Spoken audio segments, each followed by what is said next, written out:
Hey everyone, welcome with the new concept. So आज हम class 11th का chapter number 8 करेंगे। अभी तक हमने 7 चैप्टर्स को एक डिटेल वे के अंदर डील कर लिया है। आई होप आपको सबको समझ में आ गई। सो जो हमारा आज का चैप्टर है वो है cell the unit of life.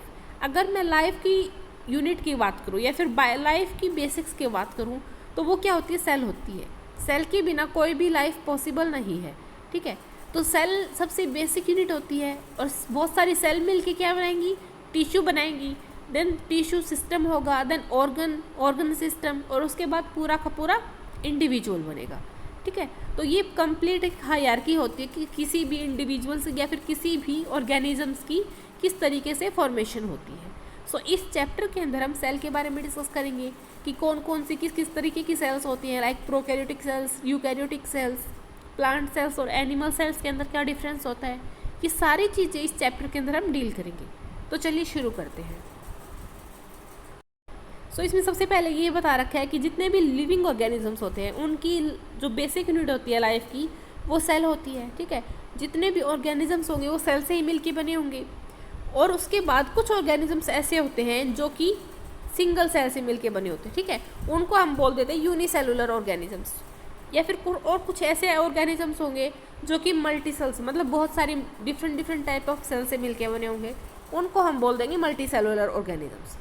उसके बाद ये हम बोल सकते हैं कि अगर एक सिंगल मतलब कि जो यूनिसेलुलर ऑर्गेनिज्म है उसके पास एक सिंगल सेल प्रेजेंट है, तो मतलब कि एक सिंगल सेल है वो इनफ होती है कि उस पर्टिकुलर ऑर्गेनिजम्स की जितने भी जो असेंशियल फंक्शन होते हैं उसकी लाइफ के वो परफॉर्म करने के लिए। ठीक है, अगर सेल से कम स्ट्रक्चर है, अगर एक कंप्लीट सेल है ना, तो मतलब कि वो ऑर्गेनिजम्स या फिर वो इंडिविजुअल वो सरवाइव कर लेगा। लेकिन अगर सेल से कम का स्ट्रक्चर है, कंप्लीट सेल नहीं है, तो उसके बाद वो लाइफ में सरवाइव नहीं कर पाएगा। ठीक है, तो अगर जो इसीलिए हम बोलते हैं जो सेल होती है वो क्या होती है? फंडामेंटल स्ट्रक्चर और फंक्शनल यूनिट होती है किसकी? सभी की सभी लिविंग ऑर्गेनिजम्स की।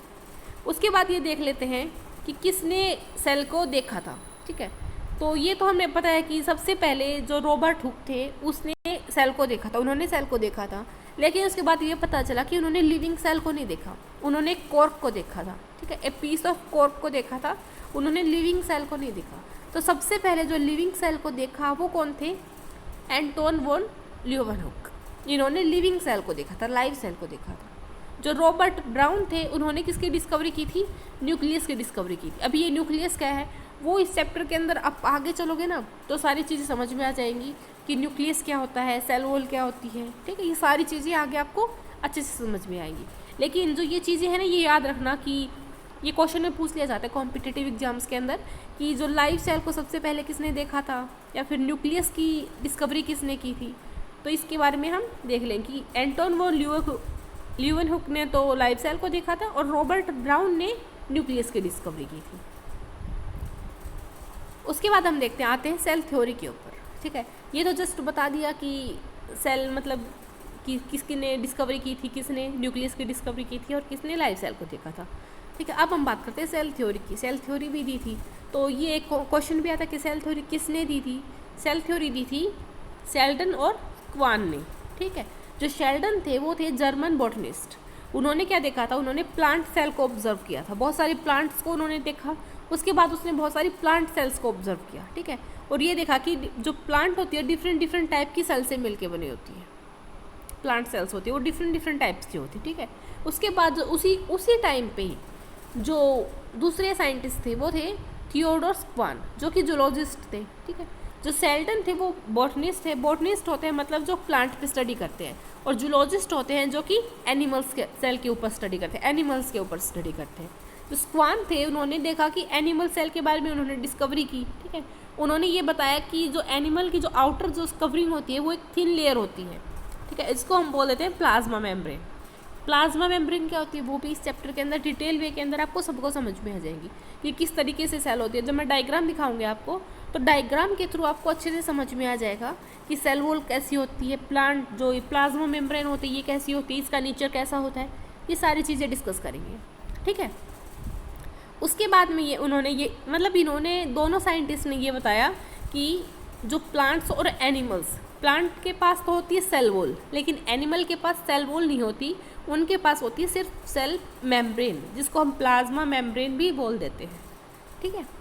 तो उसके बाद में ये पूरी जो सेल थ्योरी है ये किसने की थी, शेल्डन और स्क्वान ने। तो ये चीज़ याद रखना, शेल्डन और स्क्वान ने सेल थ्योरी को फॉर्मुलेट किया था। लेकिन फिर अब ये चीज़ आती है कि इन्होंने थ्योरी बता तो दी, लेकिन कंप्लीट इन्फॉर्मेशन नहीं दी सेल के बारे में। उसके बाद में एक दूसरे साइंटिस्ट आए थे जिन्होंने कंप्लीट इन्फॉर्मेशन दी थी। वो कौन थे, वो थे रुडोल्फ वर्च्यू, ठीक है। इन्होंने मतलब उन्होंने ये तो बता दिया, जस्ट उन्होंने शेल्डन और स्क्वान ने ये बताया कि भैया प्लांट सेल्स के ऊपर सेल वॉल होती है और एनिमल के पास सेल मेम्ब्रेन होती है, उन्होंने ये जस्ट बता दिया। लेकिन उन्होंने ये नहीं बताया कि जो नई सेल्स होती है वो फॉर्म कहाँ से होती है, ठीक है। तो ये चीज़ किसने बताई थी, ये चीज़ बताई थी रुडोल्फ वर्च्यू ने। रुडोल्फ वर्च्यू ने एक स्टेटमेंट दी थी जिसको हम बोलते थे ओमनी सेलुला ई सेलुला, ठीक है।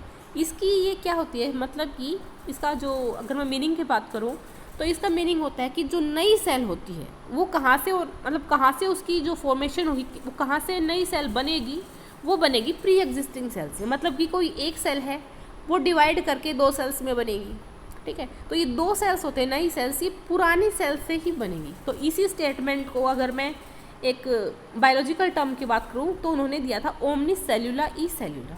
तो ये स्टेटमेंट भी याद रखना, ठीक है। ये भी पूछ लेते हैं कि ये किसने दिया था, ये दिया था रुडोल्फ वर्च्यू ने।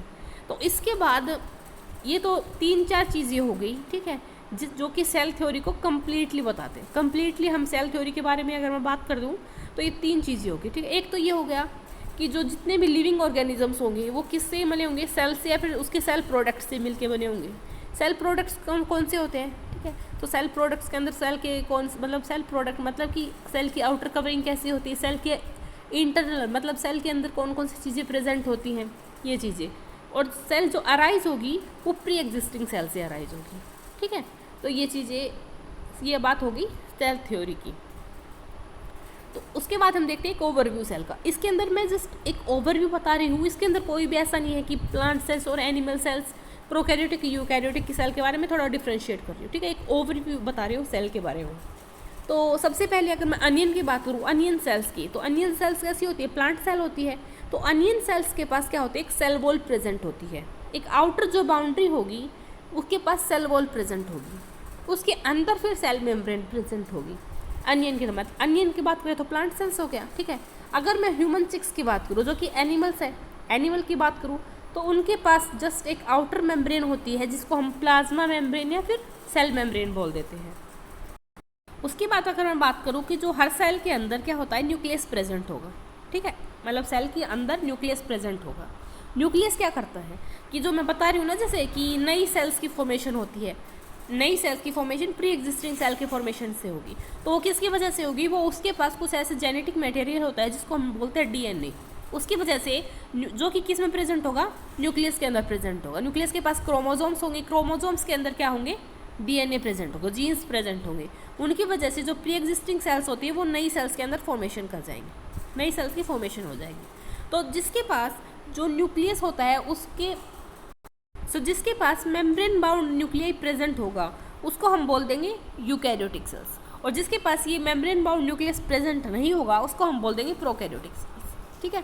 यूकैरियोटिक और प्रोकैरियोटिक 2 टाइप की सेल्स होती हैं। प्रोकैरियोटिक्स के अंदर कौन सी चीज़ आती है, उसके अंदर आती है बैक्टीरिया वगैरह। अगर मैं यूकैरियोटिक की बात करती हूँ तो उसके अंदर आती है जैसे फंगस हो गया, प्लांट सेल्स, एनिमल सेल्स, ये सारी की सारी यूकैरियोटिक सेल्स के अंदर आती है। जो प्रोकैरियोटिक और यूकैरियोट इन दोनों सेल्स के अंदर क्या होता है, साइटोप्लाज्म प्रेजेंट होता है, ठीक है। जैसे क्या होगा, ये एक सेल है, ये एक सेल है।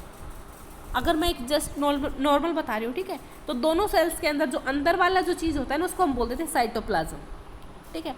दोनों सेल्स के अंदर साइटोप्लाज्म होता है और जितनी भी जो केमिकल रिएक्शंस होती हैं वो इसी साइटोप्लाज्म के अंदर होगी, और इसी जो रिएक्शंस की वजह से ही जो सेल होती है वो एक लिविंग स्टेट के अंदर होती है, ठीक है। उसके बाद हम देख लेते हैं कि यूकैरियोटिक के पास न्यूक्लियस तो होता ही होता है, उसके अलावा कुछ दूसरे मेम्ब्रेन बाउंड ऑर्गेनल्स भी होते हैं, ठीक है। मतलब कि कोई एक सेल है, जैसे ये सेल है, यहाँ पर उसके पास न्यूक्लियस प्रेजेंट है, ठीक है। उसके अलावा जो यूकैरियोटिक सेल्स है उसके पास ईआर है, जैसे एंडोप्लाज्मिक रेटिकुलम, ठीक है। ये न्यूक्लियस के पास ही प्रेजेंट होगा। उसके बाद गोल्जी बॉडी भी होती है उसके पास, जो कि ईआर के पास होगी। उसके बाद लाइजोसोम्स होता है, माइटोकॉन्ड्रिया प्रेजेंट होगा, माइक्रोबॉडीज होंगे, वैक्यूल्स प्रेजेंट होंगे, डिफरेंट डिफरेंट के ये ऑर्गेनल्स प्रेजेंट होते हैं यूकैरियोटिक सेल्स में। लेकिन प्रोकैरियोटिक सेल्स में इस तरह के कोई भी ऑर्गेनल्स प्रेजेंट नहीं होते। उसके बाद हम बात करते हैं राइबोसोम्स की। जो राइबोसोम्स वो क्या होते हैं, नॉन मेम्ब्रेन बाउंड ऑर्गेनल्स होते हैं, जो कि दोनों सेल्स के अंदर प्रेजेंट होंगे। प्रोकैरियोटिक सेल्स के अंदर भी मिलेंगे आपको और यूकैरियोटिक सेल्स के अंदर भी मिलेंगे आपको, ठीक है। और जो राइबोसोम्स होते हैं वो साइटोप्लाज्म में ही नहीं, उसके अलावा वो दो ऑर्गेनल्स में भी प्रेजेंट होते हैं।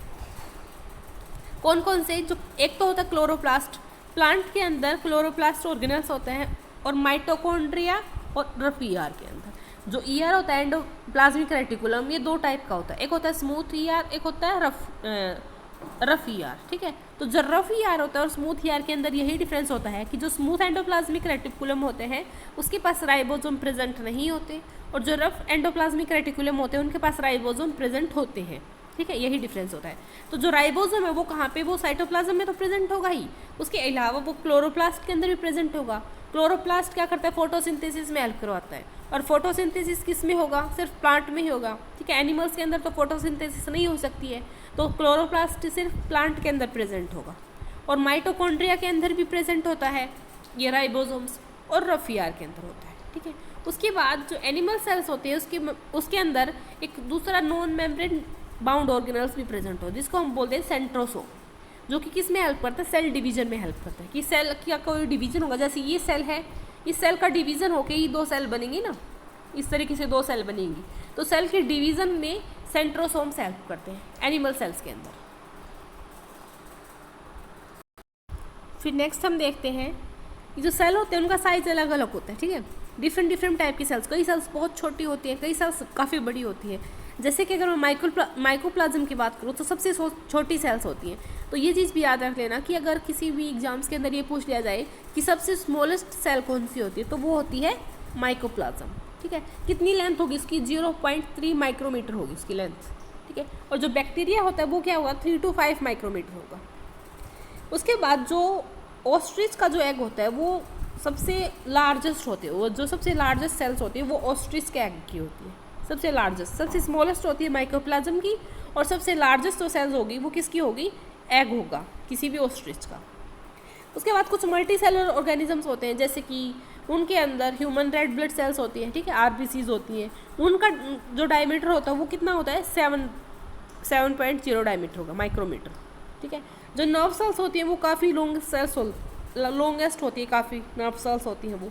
और जो सेल होती है उनका शेप और साइज़ वेरी करता रहता है। कई सेल्स होती है वो डिस्क शेप की हो जाती है, कई पॉलीगोनल होती है, कोल्यूमनार होती है, कई क्यूबॉइडल, थ्रेड लाइक, और कई इरेगुलर शेप की होती है। तो डिफरेंट टाइप की सेल्स होती हैं और उनका स्ट्रक्चर वेरी करता रहता है डिफरेंट टाइप में।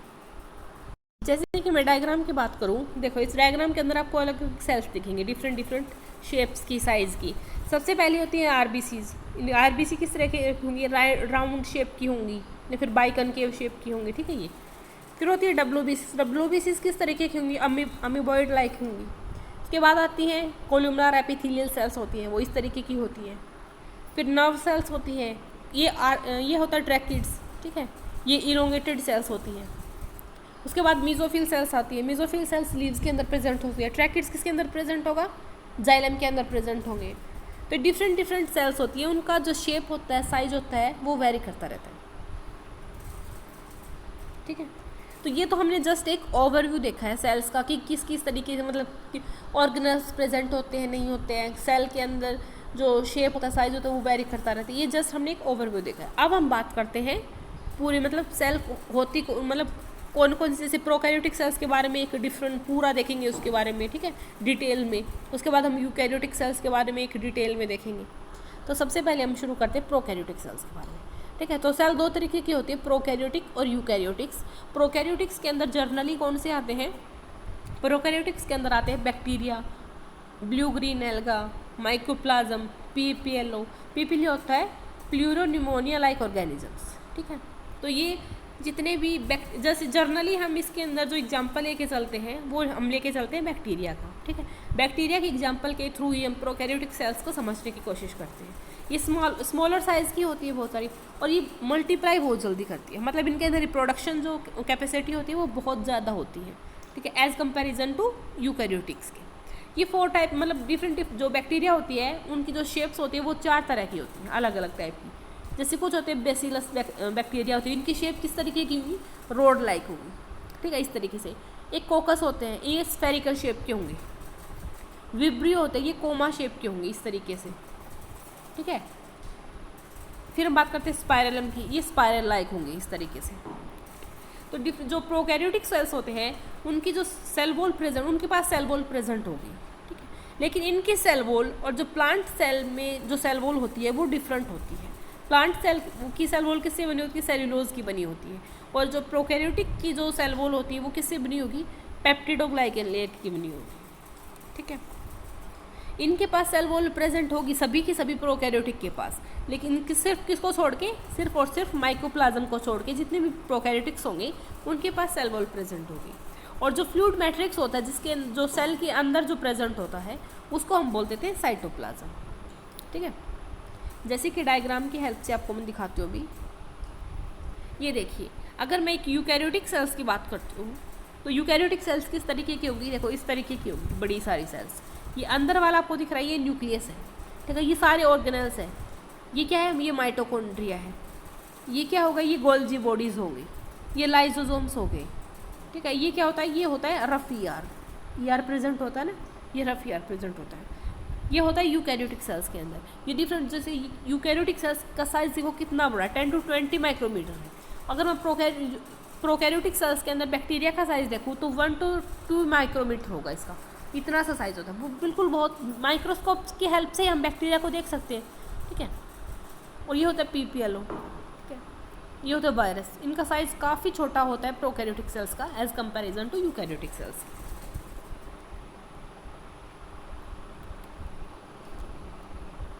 सो अब हम देखते हैं प्रोकैरियोटिक सेल्स के अंदर ऐसे क्या क्या फीचर्स होते हैं, ठीक है, उनके अंदर क्या क्या ऐसे कैरेक्टर्स होते हैं जो कि हम उनको ईजीली यूकैरियोटिक सेल्स से डिफ्रेंशिएट कर सकते हैं, ठीक है।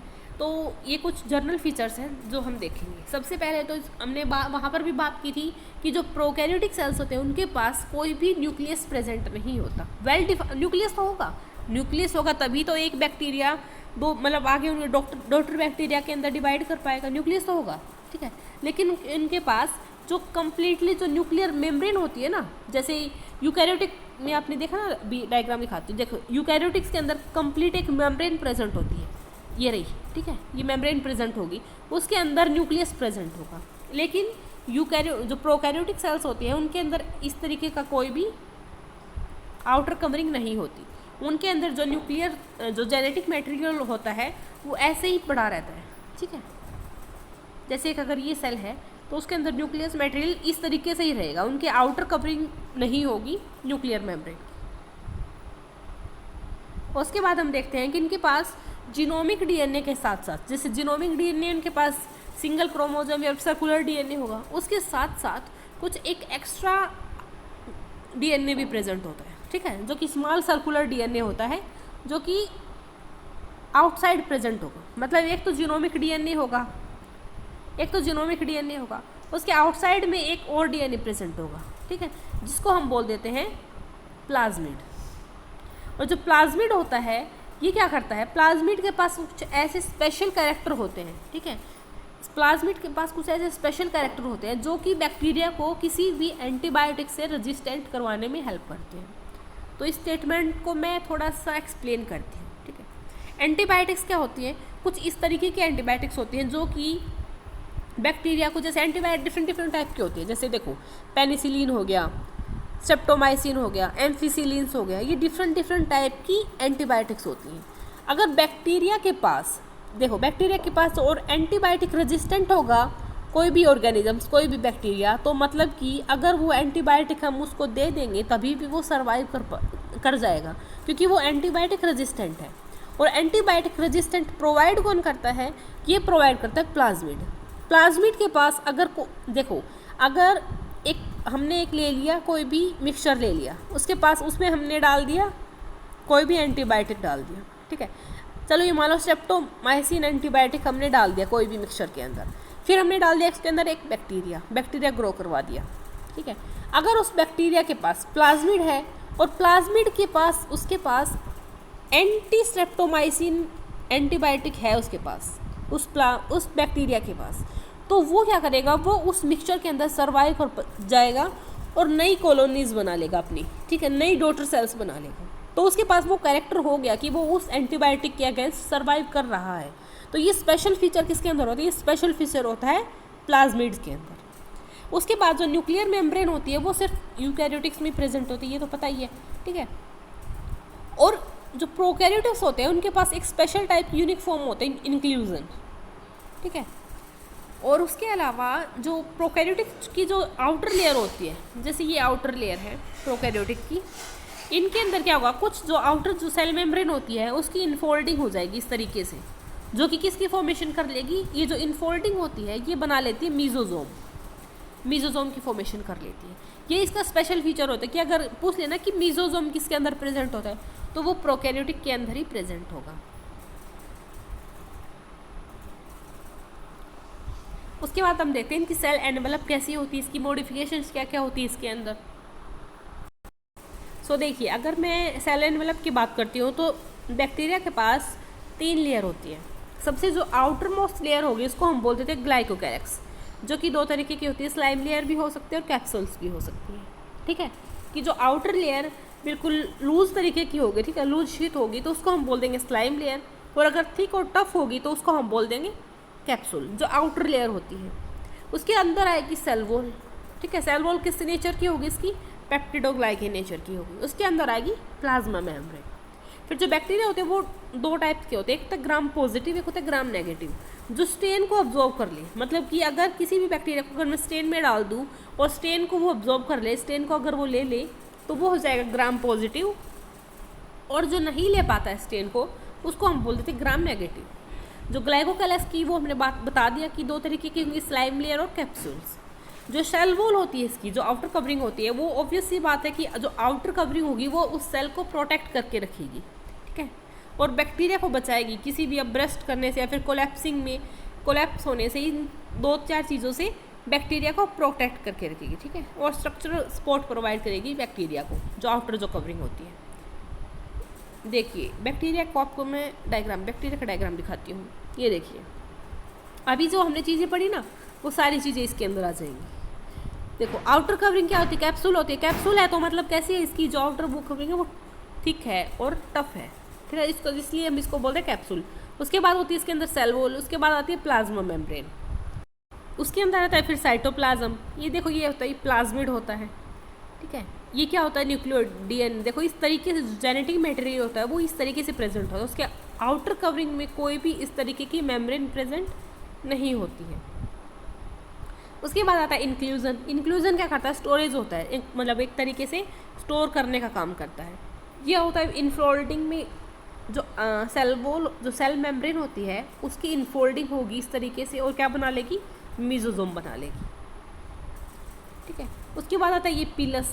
पीलस क्या काम करता है, पीलस काम करता है एक बैक्टीरिया को दूसरे बैक्टीरिया के साथ अटैच करवाता है, ठीक है। और ये है इसके पास राइबोसोम्स प्रेजेंट होते हैं साइटोप्लाज्म के अंदर।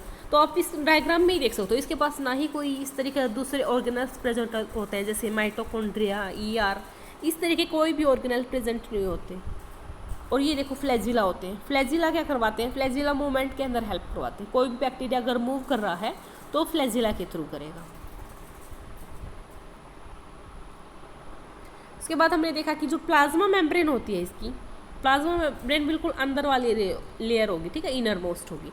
जो प्लाज्मा मेम्ब्रेन होती है वो किस तरीके की होती है, वो होती है सेलेक्टिव परमिएबल। सेलेक्टिव परमिएबल क्या होती है, मतलब कि जो उसके अंदर जितने भी जो आयंस का कोई भी मॉलिक्यूल्स का ट्रांसफ़र होगा तो वो जो उस नेचर की होगी ना उसी का ही ट्रांसफ़र होगा। ऐसे नहीं कि जितने भी मॉलिक्यूल्स आएंगे सारे के सारे उसके बैक्टीरिया की सेल प्लाज्मा मेम्ब्रेन को क्रॉस कर जाएंगे, ऐसा नहीं होता है, ठीक है। जैसे जो प्लाज्मा मेम्ब्रेन होती है वो लिपिड नेचर की होती है, तो जो लिपिड सोल्यूबल सब्सटेंस होंगे वो ही सिर्फ प्लाज्मा मेम्ब्रेन के थ्रू एंटर कर पाएंगे। जो वाटर सोल्यूबल होते हैं वो एंटर नहीं कर पाएंगे। और जो प्लाज्मा मेम्ब्रेन होती है वो सेम ही एक्ट करती है यूकैरियोटिक्स में भी। उसके बाद जो मीजोसोम्स होते हैं जो कि प्लाज्मा मेम्ब्रेन के एक्सटेंशन से बनी होती है, ठीक है, ये एक मेन फीचर्स होता है प्रोकैरियोटिक्स का। ये किस किस के अंदर हेल्प करते हैं? ये जो हेल्प करते हैं मीजोसोम्स हेल्प करते हैं किस में? सेल वॉल की फॉर्मेशन में हेल्प करते हैं, डीएनए के रेप्लिकेशंस में हेल्प करते हैं, या फिर डीएनए का रेप्लिकेशन होने के बाद जो डीएनए का डिस्ट्रीब्यूशन होगा डॉटर सेल्स के अंदर उसके अंदर भी हेल्प करते हैं, रेस्पिरेशन में भी हेल्प करते हैं, कुछ सिक्रेशन प्रोसेस के अंदर भी हेल्प करते हैं, या फिर जो प्लाज्मा मेम्ब्रेन का जो सरफेस एरिया होता है उसको इंक्रीज करवाते रहते हैं, ठीक है। ये सारे के सारे किसके फंक्शन होते हैं? ये सारे के सारे फंक्शन होते हैं मीजोसोम्स की।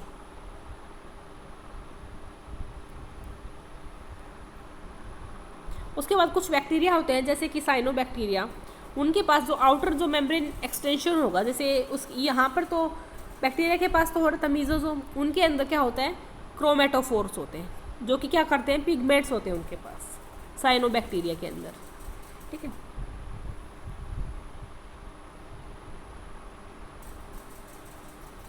फिर हम देखते हैं कि जो बैक्टीरिया होते हैं वो मोटाइल भी हो सकते हैं, नॉन मोटाइल भी हो सकते हैं। अगर मोटाइल होंगे तो कौन किसके हेल्प से होंगे? फ्लैजिला की हेल्प से होंगे, ठीक है। तो जिनके अंदर जो फ्लैजिला होते हैं उसके वो 3 पार्ट्स होते हैं। जो फ्लैजिला हमने ये देखा था ना अभी, ये वाले फ्लैजिला थे, ये इनके 3 पार्ट्स होते हैं। एक ही बिल्कुल बेस वाला पार्ट, ठीक है, जिसको हम बोलते हैं बेसल बॉडी, उसके बाद हुक आता है, फिर उसके बाद फिलामेंट्स आते हैं। तो ये 3 पार्ट्स होते हैं, ठीक है। फिलामेंट आएगा, हुक आएगा और बेसल बॉडी आएगा। ये जो आउटर वाली होती है ना, ये बिल्कुल ये वाली, इसको हम बोल देते हैं फिलामेंट। यहाँ पर आएगा हुक, उसके बाद नीचे आएगा बेसल बॉडी। तो ये फ्लैजिला का स्ट्रक्चर होगा इस तरीके से। जो फिलामेंट होता है वो लार्जेस्ट लॉन्गेस्ट पोर्शन होता है, ठीक है, वही जो मेन मूवमेंट के अंदर हेल्प करवाता है। उसके बाद फ्लैजिला के अलावा इसके पास क्या होते हैं? पिलाई होते हैं और फिम्ब्री होती है। पिलाई और फिम्ब्री प्रेजेंट होती है जो कि क्या सरफेस के ऊपर प्रेजेंट होंगी। और लेकिन ये पिलाई और फिम्ब्री होती है ये मोटिलिटी के अंदर मतलब मूवमेंट के अंदर हेल्प नहीं करवाती, ठीक है। जो पिलाई होती है वो क्या करती है? एक ट्यूबलाइक स्ट्रक्चर्स होते हैं, ठीक है, जो कि स्पेशल प्रोटीन से मिलकर बनी होगी जिसको हम बोलते हैं पिलीन, और जो कि क्या करवाती है? कॉन्जुकेशन में हेल्प करवाती है कि एक बैक्टीरिया दूसरे बैक्टीरिया के साथ कॉन्जुकेट करेगा और ताकि अपने जेनेटिक मटेरियल को दूसरे बैक्टीरिया के जेनेटिक मटेरियल में पास करेगा। तो वो किसकी वजह से होगा? वो होगा पिलीन प्रोटीन की वजह से। जो फिम्ब्री होती है वो कैसे होंगी? ब्रिसल्स लाइक होंगी। जैसे आपने टूथब्रश के अंदर देखा ना ब्रिसल्स होती हैं, उसी तरीके से फिम्ब्री प्रेजेंट होंगी जो कि सेल के मतलब ऐसे सेल से निकली होगी बाहर इस तरीके से, ठीक है। ये क्या करवाती है? ये किस में हेल्प करवाती है? ये बैक्टीरिया को किसी भी रोग के साथ अटैच करने में हेल्प करवाती है या फिर किसी भी दूसरे होस्ट के पास अटैच करवाने में हेल्प करवाती है। फिर हम बात करते हैं राइबोसोम्स की और इंक्लूजन बॉडी की। जो प्रोकैरियोटिक्स होते हैं उसके अंदर जो प्लाज्मा मेम्ब्रेन के पास ही एसोसिएटेड होते हैं राइबोसोम्स, ठीक है। और वो साइज़ के कितना होगा? उनको 15 नैनोमीटर से लेकर 20 नैनोमीटर तक उनका साइज़ होगा और वो 2 सब यूनिट से मिलकर बने होंगे। ये हम बात करें प्रोकैरियोटिक राइबोसोम्स की, वो 2 सब यूनिट से मिलकर बने हुए कौन कौन से? एक तो 50S होगा, एक 30S होगा, ठीक है। और ये दोनों मिलकर क्या बनाते हैं? 70S प्रोकैरियोटिक राइबोसोम्स बनाते हैं। क्योंकि राइबोसोम्स के अंदर ये भी डिफरेंस होता है कि जो प्रोकैरियोटिक का जो राइबोसोम्स होगा वो कितना होगा? 70S होगा, और जो यूकैरियोटिक का जो राइबोसोम्स होगा वो कितना होगा? 80S होगा। और उसके अलावा हमने ये देखा था कि जो राइबोसोम्स है वो कहाँ कहाँ भी प्रेजेंट होते हैं? वो क्लोरोप्लास्ट में भी प्रेजेंट होते हैं और माइटोकॉन्ड्रिया में प्रेजेंट होते हैं। तो जो क्लोरोप्लास्ट और माइटोकॉन्ड्रिया के अंदर जो राइबोसोम्स होगा वो भी 70S का होगा। तो आप ये याद रख लेना, प्रोकैरियोटिक के पास, क्लोरोप्लास्ट के पास और माइटोकॉन्ड्रिया के पास, इन तीनों के पास जो राइबोसोम्स होंगे वो 70S के होंगे। और जो यूकैरियोटिक के पास साइटोप्लाज्म के अंदर जो राइबोसोम प्रेजेंट होगा वो कितना होगा? वो होगा 80S का, ठीक है। 80S का होगा तो उसके अंदर 2 सब यूनिट होंगी। वो कौन कौन सी होंगी? एक होगी 60S की और एक होगी 40S की यूनिट होंगी। जो राइबोसोम्स होते हैं वो क्या करवाते हैं? वो प्रोटीन की सिंथेसिस में हेल्प करवाते हैं। कि मतलब कि जैसे कि 2 राइबोसोम्स है, एक होता है 50S, एक होता है 30S, इस तरीके से प्रेजेंट होंगे। उनके अंदर जो mRNA होता है, अभी mRNA क्या होगा वो भी चीज़ डिफरेंट होती है, ठीक है। तो देखो एक जर्नल एक ओवरव्यू देती हूँ आपको जिससे समझ में आ जाए कि mRNA क्या होता है। सबसे पहले DNA होता है, DNA का ट्रांसक्रिप्शन होगा mRNA के अंदर, mRNA फिर ट्रांसलेट करेगा प्रोटीन के अंदर, ठीक है। तो जो mRNA बन जाएगा, उसके बाद जो प्रोटीन की सिंथेसिस होगी वो किसके थ्रू होगी, वो राइबोसोम के थ्रू होगी। ये 50S है, जैसे ये है 30S, यहाँ पर mRNA प्रेजेंट है, ये दोनों मिलके क्या करवाते हैं, जो इस mRNA को ट्रांसलेट करवाएंगे किसके अंदर, प्रोटीन्स के अंदर, ठीक है। जैसे डायग्राम की हेल्प से आपको बताती हूँ, ये देखिए इस डायग्राम्स में दिख रहा है, ये लार्ज सब यूनिट है, 50S है, ये 30S है, ये 50S है, ये 30S है, ठीक है। यहाँ पर mRNA प्रेजेंट है इस तरीके से, ठीक है। यहाँ पर 3 साइट्स होते हैं, ठीक है, एक होते हैं E साइट्स, एक होते हैं P साइट्स, एक होता है A साइट्स।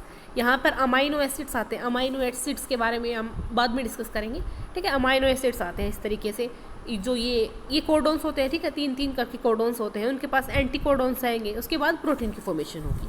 तो ये काफ़ी एक लंबा प्रोसेस होता है वैसे तो, मतलब अभी आपको इसमें वो बाद में आपको समझ में आ जाएंगे कि चीज़ें होती कैसे हैं, लेकिन अभी हम जनरल मतलब ऊपर ऊपर से देखेंगे, क्योंकि हमें यहाँ पर मेन सेल के बारे में ही पढ़ रहे हैं, ठीक है। सेल के अंदर जो स्ट्रक्चर होते हैं उनके बारे में ही पढ़ रहे हैं, तो अभी हमें जो ये फंडामेंटल प्रोसेस होते हैं इनको हम बाद में डिस्कस करेंगे, जो इनका जो नेक्स्ट जो चैप्टर्स आएंगे इनके, उनके अंदर हम डिस्कस करेंगे इनको, ठीक है। तो ये हम देख लेते हैं कि जो राइबोसोम्स होते हैं वो mRNA को प्रोटीन्स ट्रांसलेट करने में हेल्प करते हैं, ठीक है। राइबोसोम का काम होता है प्रोटीन की सिंथेसिस करवाना। उसके बाद आती है इंक्लूजन बॉडीज़। जो इंक्लूजन बॉडी होती है वो क्या करती है, प्रोकैरियोट, वो स्टोरेज का काम करती है, ठीक है। ये मेम्ब्रेन बाउंड नहीं होती, मतलब साइटोप्लाज्म के अंदर फ्रीली रहती है ये, और ये क्या करती है, स्टोरेज का काम करवाती है। जैसे इनके अंदर डिफरेंट टाइप के ग्रेन्यूल्स प्रेजेंट होंगे, जैसे कि फॉस्फेट ग्रेन्यूल्स हो गए, साइनोफाइसिन ग्रेन्यूल्स हो गए, ग्लाइकोजन ग्रेन्यूल्स हो गए, डिफरेंट टाइप की ग्रेन्यूल्स प्रेजेंट होते हैं। जो गैस वैक्यूल जैसे ये होता है ब्लू ग्रीन और purple and green photosynthetic bacterias होते हैं, इनके पास गैस वैक्यूल्स प्रेजेंट होते हैं, ठीक है। सो ये हमने सारा का सारा क्या देख लिया, प्रोकैरियोटिक्स देख लिया। अभी मैं आपको एक जस्ट समरी मतलब वो बता देती हूँ, क्योंकि क्विकली मैं आपको एक बार पूरा का पूरा रिवाइज करवा देती हूँ कि हमने प्रोकैरियोटिक्स के अंदर क्या क्या पढ़ा है। तो चलिए सुनिए, देखिए सबसे पहले जो प्रोकैरियोटिक होते हैं उसके अंदर आते कौन कौन से, उसके अंदर आते हैं बैक्टीरिया आता है, साइनोबैक्टीरिया आते हैं, माइक्रोप्लाज्म होते हैं और पीपीएलओ आते हैं, ठीक है। उन सबसे पहले आउटर कवरिंग की बात करूँ तो सबसे पहले आएगा ग्लाइकोकैलेक्स। ग्लाइकोकैलेक्स में स्लाइम लेयर भी हो सकती है, कैप्सूल्स भी हो सकते हैं। लूज होगी आउटर शीट तो उसको हम बोल देंगे स्लाइम लेयर, टफ और स्टिफ होगी तो उसको हम बोल देंगे कैप्सूल्स। उसके अंदर आती है फिर सेल वॉल। सेल वॉल किससे बनी होती है, पेप्टिडोग्लाइकन से बनी होती है।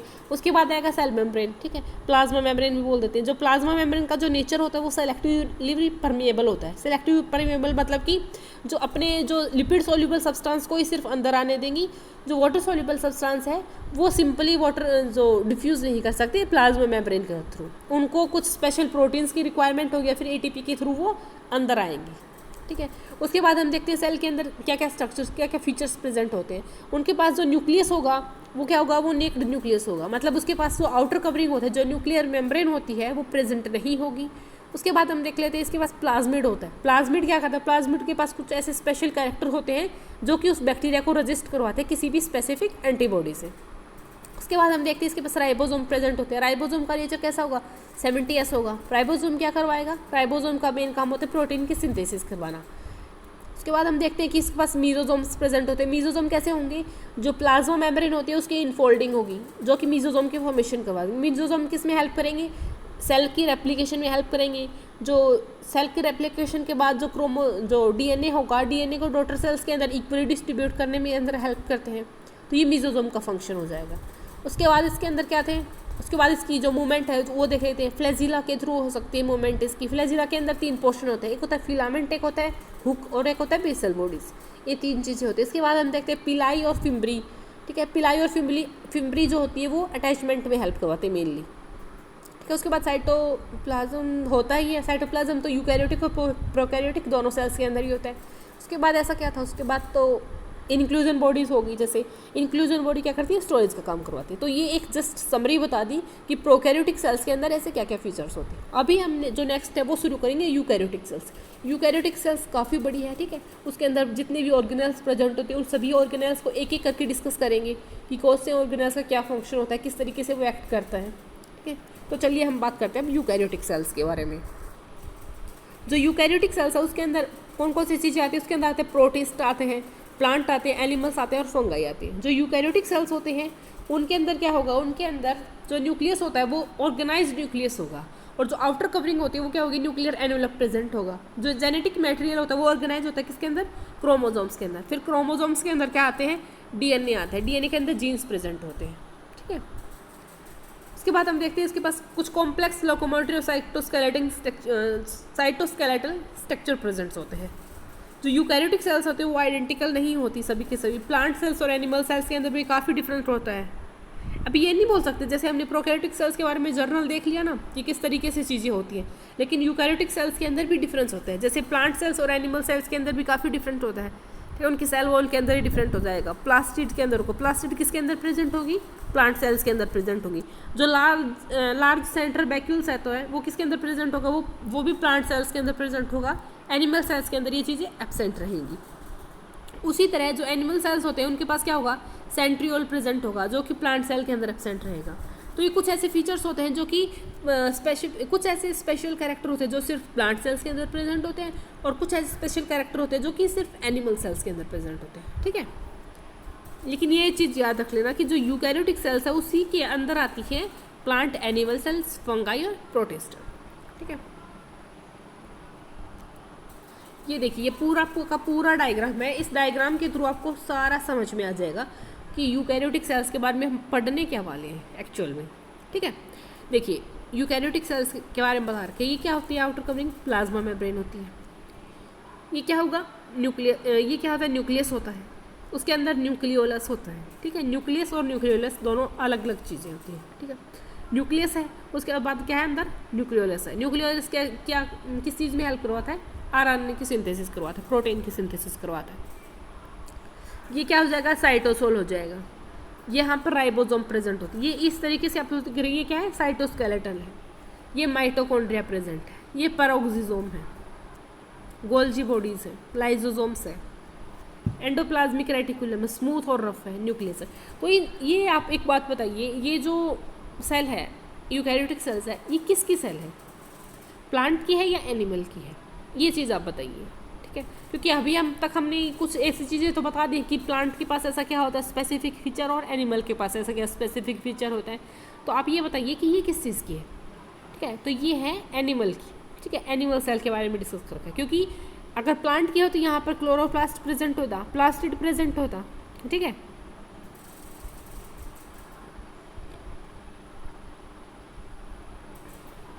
तो अब हम इनके बारे में एक एक करके डिस्कस करेंगे, ठीक है। पहले सबसे पहले सेल मेम्ब्रेन के बारे में डिस्कस करेंगे, सारी चीज़ें डिस्कस करेंगे।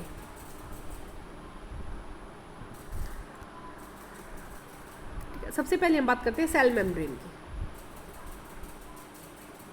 तो अगर मैं केमिकल स्टडी की बात करूँ सेल मेम्ब्रेन की, आउटर मेम्ब्रेन की, तो जो आरबीसीज होती हैं वो हमें बताती हैं कि जो सेल मेम्ब्रेन होती है, अगर मैंने क्या बोल रही हूँ कि जिन्होंने स्टडी किया था सेल मेम्ब्रेन के बारे में, तो उन्होंने सबसे पहले जो आरबीसी होती है उनके ऊपर स्टडी किया था, ठीक है। उन्होंने आरबीसी की सेल को स्टडी किया था और वहाँ पर देखा था कि जो आउटर कवरिंग होती है वो सेल मेम्ब्रेन होती है, और वो किससे बनी होती है, लिपिड और प्रोटीन से मिलकर बनी होती है, ठीक है। जो मेजर जो लिपिड्स होते हैं यहाँ पर जो सेल मेम्ब्रेन के अंदर, वो कौन से होते हैं, फॉस्फोलिपिड्स होते हैं, जो कि अरेंज होंगे बाइलेयर में। किस तरीके से, इस तरीके से। ये क्या होती है, ये बाइलेयर हो गई, ठीक है। एक ये लेयर हो गई, एक ये लेयर, ये हो गई बाइलेयर, ठीक है।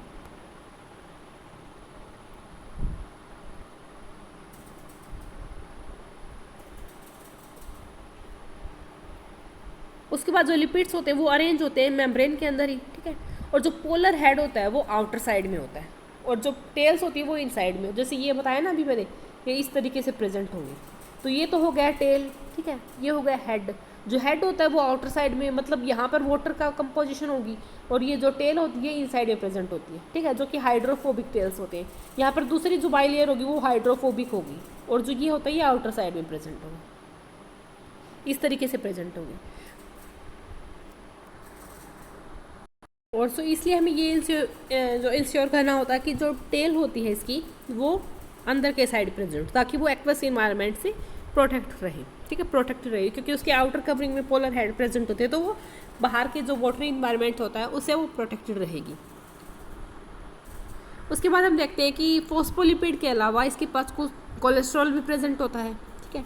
और कुछ बाद में बायोलॉजिकल इन्वेस्टिगेशंस हुआ था, उसमें हमें पता चला कि जो सेल मेम्ब्रेन होते हैं उसके पास प्रोटीन और कार्बोहाइड्रेट्स भी प्रेजेंट होते हैं। सबसे पहले तो उन्होंने बताया कि लिपिड और प्रोटीन्स होते हैं, उसके बाद उन्होंने बताया कि प्रोटीन और कार्बोहाइड्रेट्स भी प्रेजेंट होते हैं, ठीक है। और ये इनका जो प्रोटीन्स और जो लिपिड्स होते हैं इनका रेशो भी अलग अलग होता है, ठीक है। कई सेल्स के अंदर इनका रेशो डिफर करता रहता है। अगर मैं इरिथ्रोसाइट्स की बात करूँ, जो इरिथ्रोसाइट्स होते हैं, जो आरबीसीज होते हैं, आरबीसीज के अंदर जो 52% होते हैं वो प्रोटीन होता है और 40% होगा लिपिड्स होंगे। और इनके एक्सट्रक्शन के बारे में बात करूँ, अगर जो प्रोटीन्स होते हैं वो डिफरेंट टाइप के प्रोटीन्स होंगे। कुछ पेरिफेरल प्रोटीन्स हो सकते हैं, कुछ इंटीग्रल प्रोटीन्स हो सकते हैं। अगर पेरिफेरल प्रोटीन्स है तो उनका एक्सट्रक्शन जल्दी से हो जाएगा, क्योंकि आप ये देखिए, अगर इस तरीके से ये बाइलेयर है, ठीक है, यहाँ पर कुछ प्रोटीन्स प्रेजेंट होते हैं और कुछ प्रोटीन यहाँ पे प्रेजेंट है। तो अगर मुझे इनका एक्सट्रक्शन करना है तो ये जो वाले प्रोटीन है इनका एक्सट्रक्शन जल्दी होगा एज कंपैरिजन टू इनके, क्योंकि ये अंदर प्रेजेंट हो, अंदर धंसे हुए हैं और ये बाहर है। बाहर तो मैं कुछ भी ऐसे साल्ट सॉल्यूशन या फिर कुछ इस तरीके का सॉल्यूशन डालूंगी जिससे प्रोटीन जल्दी से इल्यूट आउट हो जाएंगे, ठीक है। तो इनकी बेसिस पे भी हम प्रोटीन को डिफ्रेंशिएट करते हैं।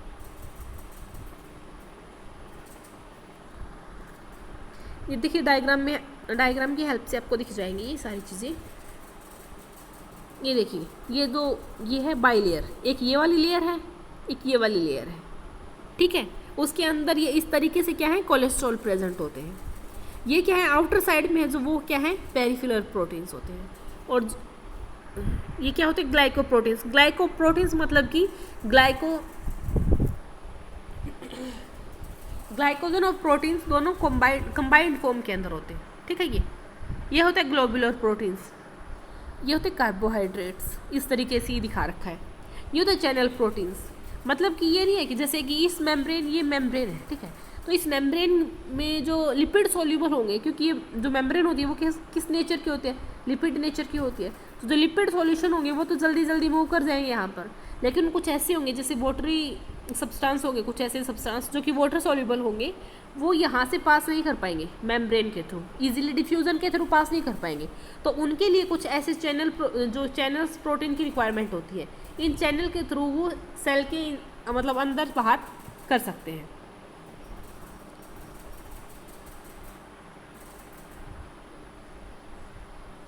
ये होगा इसका डायग्राम। अब हम बात करते हैं फ्लूइड मोजाइक मॉडल की, ठीक है। तो जो फ्लूइड मोजाइक मॉडल है वो किसने दिया था, सिंगर और निकोलसन ने दिया था। कि कब दिया था, 1972 के अंदर दिया था, ठीक है। उसके बाद इसके अंदर हम देखते हैं फ्लूइड मोजाइक के मॉडल। एक होता है फ्लूइड नेचर, एक होता है मोजाइक नेचर, ठीक है। तो जो फ्लूइड नेचर होता है वो हम किसको देंगे, वो हम देंगे लिपिड्स को। मोजाइक नेचर होता है वो किसको हम देंगे, प्रोटीन्स को, ठीक है। ये चीज़ याद रख लेना। उसके बाद इसके इस मॉडल के अकॉर्डिंग अगर मैं बात करूँ तो इसके अंदर हम देखते हैं जो फ्लूइड नेचर होता है मेम्ब्रेन का, वो किसके पॉइंट ऑफ व्यू से इंपॉर्टेंट होता है, वो होता है इंपॉर्टेंट उसकी सेल ग्रोथ के लिए। या फिर इंटरसेल्यूलर जंक्शंस होते हैं। इंटरसेल्यूलर जंक्शंस होता है मतलब कि एक सेल है, ठीक है, और दूसरी सेल के साथ जंक्शन करना है, तो उसको हम बोल देते हैं इंटरसेल्यूलर जंक्शंस। एंडोसाइटोसिस के लिए, सेल डिवीज़न के लिए, इन सब के लिए जो फ्लूइड नेचर होता है वो इम्पोर्टेंट होता है उस मेम्ब्रेन का, ठीक है। उसके बाद हम देख लेते हैं मेम्ब्रेन के अंदर सेलेक्टिव परमिएबल्स, मतलब कि कुछ मॉलिक्यूल्स ऐसे होते हैं जो कि इजीली एक दूसरे उस पर्टिकुलर मेम्ब्रेन के थ्रू पास कर जाएंगे, ठीक है, जो कि बिना किसी भी एनर्जी के रिक्वायरमेंट के थ्रू पास कर जाएंगे। वो किस नेचर के होंगे, वो होंगे नॉन पोलर नेचर के, ठीक है, क्योंकि जो मेम्ब्रेन होती है वो भी नॉन पोलर नेचर की होती है। तो लाइक डिजोल्व लाइक ऐसे बोलते हैं ना, तो जो नॉन पोलर नेचर के जो मॉलिक्यूल्स है वो इजीली पास कर जाएंगे बिना उसके, उसको हम बोलते हैं पैसिव ट्रांसपोर्ट। अगर एनर्जी की रिक्वायरमेंट होती है किसी भी मॉलिक्यूल्स को मेम्ब्रेन के थ्रू पास करवाने के लिए, उसको हम बोल देते हैं एक्टिव ट्रांसपोर्ट। जो न्यूट्रल सॉल्यूट्स होते हैं वो हायर कंसंट्रेशन से लोअर कंसंट्रेशन में इजीली पास कर जाएंगे डिफ्यूज़न के थ्रू, सिंपल डिफ्यूज़न के थ्रू, ठीक है। ये डायग्राम आप देखिए, यहाँ पर डायग्राम वही दिखा रखा है, ठीक है, जस्ट कि ये इंटीग्रल प्रोटीन्स होते हैं, यहाँ पर पेरिफेरल प्रोटीन्स होते हैं, ये शुगर बाउंडेड होते हैं, ठीक है, जिनको हम बोलते थे ग्लाइकोप्रोटीन्स। ये होते हैं फॉस्फोलिपिड बाइलेयर, ठीक है। तो ये फ्लूइड जो मोज़ाइक हो गया ना, तो फ्लूइड जो होता है लिपिड्स के लिए, मोज़ाइक होता है प्रोटीन्स के लिए। जो फ्लूइड है, जैसे कि ये देखो बहुत सारे ऐसे लिपिड्स है, ये फ्लूइड नेचर के होंगे। मोज़ाइक मतलब कहाँ कहाँ प्रेजेंट होते हैं, तो प्रोटीन्स होते हैं वो ऐसे नहीं कि बिल्कुल एक ऑर्गेनाइज्ड वे के अंदर प्रेजेंट होते हैं, वो कहीं कहीं प्रेजेंट होते हैं। जैसे यहाँ प्रोटीन्स हैं, फिर यहाँ प्रोटीन्स हैं, डिफरेंट जगह पे प्रोटीन्स होते हैं। ऐसे नहीं कि एक तरीके से वो एक फ्लूइडिटी को मेनटेन कर सके, प्रोटीन नहीं करते फ्लूइडिटी को मेनटेन करते हैं लिपिड्स। उसके बाद अगर बात करूँ वाटर की, तो वाटर का जो ट्रांसपोर्ट होता है मेम्ब्रेन के through higher to lower concentration के अंदर, तो वो किसके थ्रू होगा, ऑस्मोसिस के थ्रू होगा। ठीक है, वाटर का ट्रांसपोर्ट होगा ऑस्मोसिस के थ्रू। उसके बाद जो पोलर मॉलिक्यूल्स होते हैं, जो पोलर मॉलिक्यूल्स जो पोलर लिपिड लेयर को ऐसे ही पास नहीं कर पाते, उनके लिए हमें कुछ ऐसे ट्रांसपोर्ट रिक्वायरमेंट, जैसे कुछ कैरियर प्रोटीन्स हो गए या फिर कुछ चैनल्स हो गए, इनके थ्रू हम उनको पास करवा सकते हैं। सिंपल डिफ्यूज़न के थ्रू पास नहीं होंगे जो पोलर मॉलिक्यूल्स है। ये चीज़ें मैंने आपको पहले भी बताई हैं। ठीक है, तो जो लोअर कंसंट्रेशन से हायर कंसंट्रेशन में जाएंगे उनके लिए एनर्जी की रिक्वायरमेंट होगी। एनर्जी की रिक्वायरमेंट होगी तो मतलब एटीपी चाहिएगा, तो उसको हम बोल देते हैं एक्टिव ट्रांसपोर्ट। एक्टिव ट्रांसपोर्ट के अंदर कौन कौन से आते हैं, सोडियम पोटेशियम पंप आते हैं। अभी मैं आपको एक चीज़ बता देती हूँ, रुकिए। अभी मैं बताती हूँ कि जो हायर कंसंट्रेशन से लोअर कंसंट्रेशन में जाते हैं उसका कॉन्सेप्ट बताती हूँ। देखिए, एक जगह पर है हायर कोई भी चीज़ है, ठीक है, कोई भी मॉलिक्यूल है, कोई भी वाटर है, जैसे कुछ भी है, एक जगह पर है हायर कंसंट्रेशन के अंदर, तो अगर वो लोअर कंसंट्रेशन में जाएगा, किसी भी लोअर कंसंट्रेशन में जाएगा, तो ऑब्वियसली ये है कि यहाँ पर ज़्यादा है, लोअर में इजीली पास चला जाएगा। ठीक है, यहाँ पर बहुत ज़्यादा है, इजीली लोअर में चला जाएगा, कोई भी एनर्जी की रिक्वायरमेंट नहीं होगी, एटीपी की रिक्वायरमेंट नहीं होगी। लेकिन अगर लोअर कंसंट्रेशन से हायर कंसंट्रेशन में जाएगा तो वहाँ पर एटीपी की रिक्वायरमेंट होगी। ठीक है, तो हायर से लोअर में जाएगा उसको हम बोल देते हैं पैसिव ट्रांसपोर्ट, लेकिन लोअर कंसंट्रेशन से हायर कंसंट्रेशन में जाएगा उसको हम बोल देते हैं एक्टिव ट्रांसपोर्ट। ये एक इम्पॉर्टेंट चीज़ थी जो आपको समझ में आ गई होगी। ठीक है, अभी मैं आपको एक डायग्राम के थ्रू समझा देती हूँ कि एक्टिव और पैसिव ट्रांसपोर्ट होता क्या है। वैसे भी समझ में आ ही गया होगा, आई थिंक सो। तो देखिए, चलिए यहाँ पर देखते हैं पैसिव ट्रांसपोर्ट, एक्टिव ट्रांसपोर्ट और पैसिव ट्रांसपोर्ट। सिंपली यहाँ पर देखिए, हायर कंसंट्रेशन के अंदर है काफ़ी मॉलिक्यूल्स, इनका नेचर कैसा है, देखो ये इजीली पास करे, डिफ्यूज़ करे, इजीली मेम्ब्रेन के अंदर डिफ्यूज़ करे, तो इनका नेचर कैसा होगा, नॉन पोलर है, डिफ्यूज़न के थ्रू इजीली पास हो रहे हैं। फैसिलिटेड डिफ्यूज़न है। फैसिलिटेड डिफ्यूज़न क्या होता है, मतलब कंसंट्रेशन तो इनकी हायर टू लोअर ही है, लेकिन इनका नेचर है वो किस तरीके का है, नॉन पोलर नेचर है। तो इनके लिए हम कुछ ऐसे कैरियर्स, कुछ ऐसे चैनल्स या फिर कुछ ऐसे गेट बना रखे हैं जिनके थ्रू ये ट्रांसपोर्ट होंगे, जिसको हम बोलते थे फैसिलिटेड, किसी के थ्रू फैसिलिटेट करना। ठीक है, उसके बाद आते हैं एक्टिव ट्रांसपोर्ट। एक्टिव ट्रांसपोर्ट में क्या होगा, एक्टिव ट्रांसपोर्ट में लोअर टू हायर कंसंट्रेशन जाएंगे और वहाँ पर एटीपी की रिक्वायरमेंट होगी। ठीक है, ऐसे याद रख लेना, एटीपी में क्या आता है, ए आता है, एक्टिव में भी ए आता है। तो एटीपी किसके अंदर यूज़ होगी, एक्टिव ट्रांसपोर्ट के अंदर यूज़ होगी।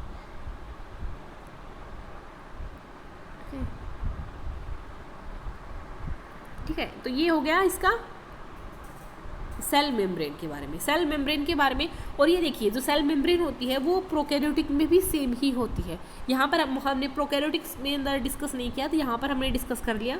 ठीक है, वो भी सेम ही होती है, प्लाज्मा मेम्ब्रेन तो सेम ही होती है, सेल मेम्ब्रेन और प्लाज्मा मेम्ब्रेन एक ही चीज़ होती है। अब हम बात करेंगे इनकी सेल वॉल की। ठीक है, सेल वॉल, एनिमल्स के पास सेल वॉल प्रेजेंट नहीं होती है। जी हाँ, अगर मैं बात करूँ जो सेल वॉल होती है वो किस तरीके से होंगी, नॉन लिविंग रिजिड स्ट्रक्चर होगा। ठीक है, नॉन लिविंग रिजिड स्ट्रक्चर होगा सेल वॉल का, आउटर जो कवरिंग होगी। ठीक है, आपने देखा होगा प्लांट की जो आउटर कवरिंग होती है वो कितनी स्टिफ होती है। ठीक है, प्लांट्स की जो आउटर कवरिंग होती है बहुत ज़्यादा स्टिफ होती है, वो किससे होगी, सेल वॉल से होगी। अगर हमारे अपनी स्किन की बात करें तो अपनी स्किन बाहर से इतनी स्टफ कहाँ होती है, नहीं होती, इतनी ज़्यादा स्टिफ नहीं होती, इतनी हार्ड नहीं होती। ठीक है, तो अपने पास सेल वॉल प्रेजेंट नहीं होती और प्लांट के पास सेल वॉल प्रेजेंट होती है। उसके बाद जो एल्गा होती है वो उनके पास सेल वॉल होती है, एल्गा के पास सेल वॉल होती है, वो किससे बनी होगी, सेलुलोज से बनी होगी, गैलेक्टेन से, मैनिन से, या फिर कुछ मिनरल्स होते हैं जैसे कैल्शियम कार्बोनेट्स। लेकिन जो प्लांट की जो सेल वॉल होती है वो किससे बनी होगी, सेलुलोज से, हेमी सेलुलोज से, पैक्टिन और प्रोटीन, इन सब से मिलकर बनी होगी। जो सेल वॉल होती है यंग प्लांट्स के अंदर, जो यंग प्लांट सेल्स की जो सेल वॉल होती है, जो जिसको हम बोलते हैं प्राइमरी वॉल बोलते हैं, वो क्या करती है, वो ग्रोथ करवाती है, मेनली ग्रोथ के लिए वो होती है, स्पेसिफाई होती है। उसके बाद वो धीरे धीरे जब सेल मैच्योर हो जाती है तो वो मतलब धीरे धीरे वो खत्म हो जाती है और सेकेंडरी वॉल की फॉर्मेशन कर देती है, ठीक है, जो कि इनर साइड में प्रेजेंट, प्लाज्मा मेम्ब्रेन की तरफ प्रेजेंट होगी।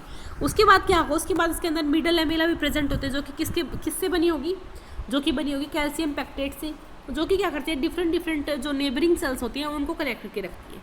प्लाज्मोडेस्माटा क्या होता है, प्लाज्मोडेस्माटा होता है दो प्लांट सेल्स को इकट्ठा करके रखना, ठीक है, दो प्लांट सेल्स का कनेक्शन प्रोवाइड करवाना।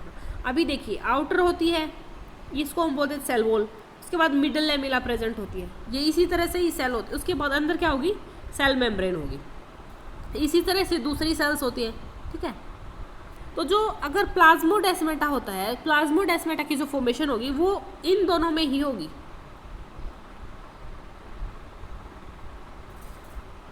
ये क्या हो गया, ये एक बार मैं फिर से बना रही हूँ, देखिए दो सेल है, ठीक है, ये इसकी आउटर सेल वॉल है, ये मिडल लैमेला है, ये है इसकी सेल मेम्ब्रेन, इसी तरीके से दूसरी है सेल है, ये इसकी मिडल लैमेला है, ये सेल मेम्ब्रेन है।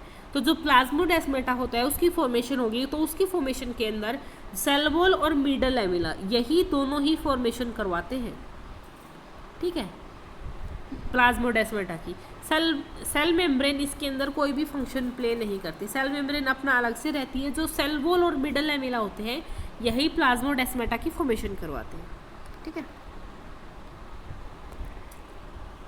अभी आपको डायग्राम दिखाती हूँ मैं, ये देखिए डायग्राम, ये है प्लांट सेल्स का डायग्राम, ठीक है। प्लांट सेल्स के अंदर सबसे ज़्यादा क्या होता है, वैक्यूल्स प्रेजेंट होगा, सबसे बड़ा साइज़ का। देखिए आउटर कवरिंग क्या है, एक मिनट रुकिए, आउटर कवरिंग क्या है, सेल वॉल है यहाँ पे।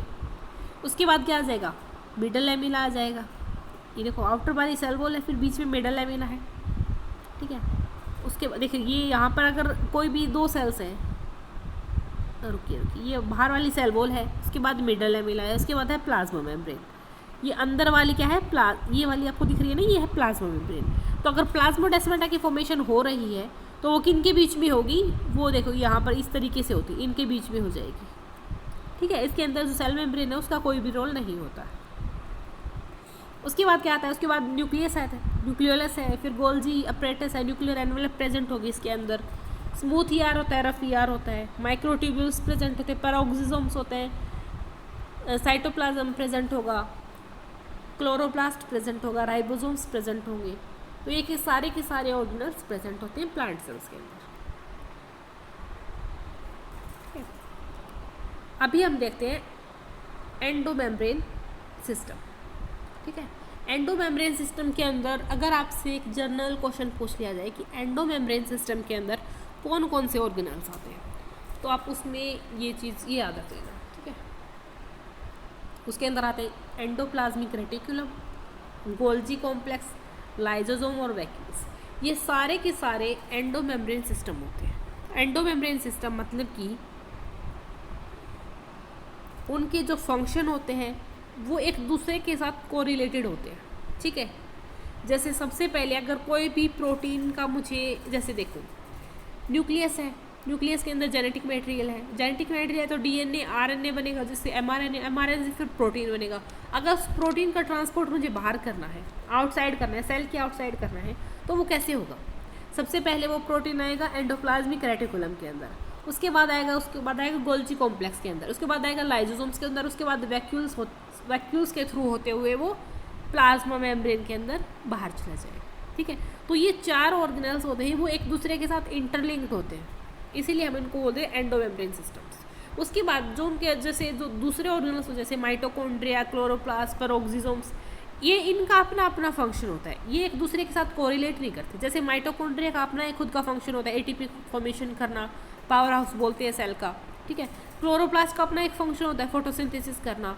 पैरोक्सिसोम्स का अपना एक फंक्शंस होते हैं, एंजाइम्स के सिक्रेशन करना। तो डिफरेंट ऑर्गेनल्स होते हैं, ये दूसरे ऑर्गेनल्स ये अपना फंक्शन खुद करते हैं, ठीक है, ये किसी पे भी वो नहीं होते, अपना काम खुद करते हैं। लेकिन ये है ना एंडोमेम्ब्रेन ऑर्गेनल्स, जैसे ये सारे के सारे इंटरलिंक्ड हो गए। इसलिए ये चीज़ याद रखना कि एंडोमेम्ब्रेन सिस्टम के अंदर कौन कौन सी ऑर्गेनल्स आते हैं।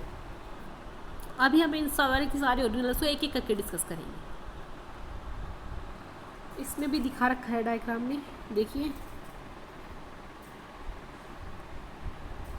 देखिए ये माइक्रोविलाई होते हैं। देखिए ये न्यूक्लियस है, यहाँ पर रफ ER है,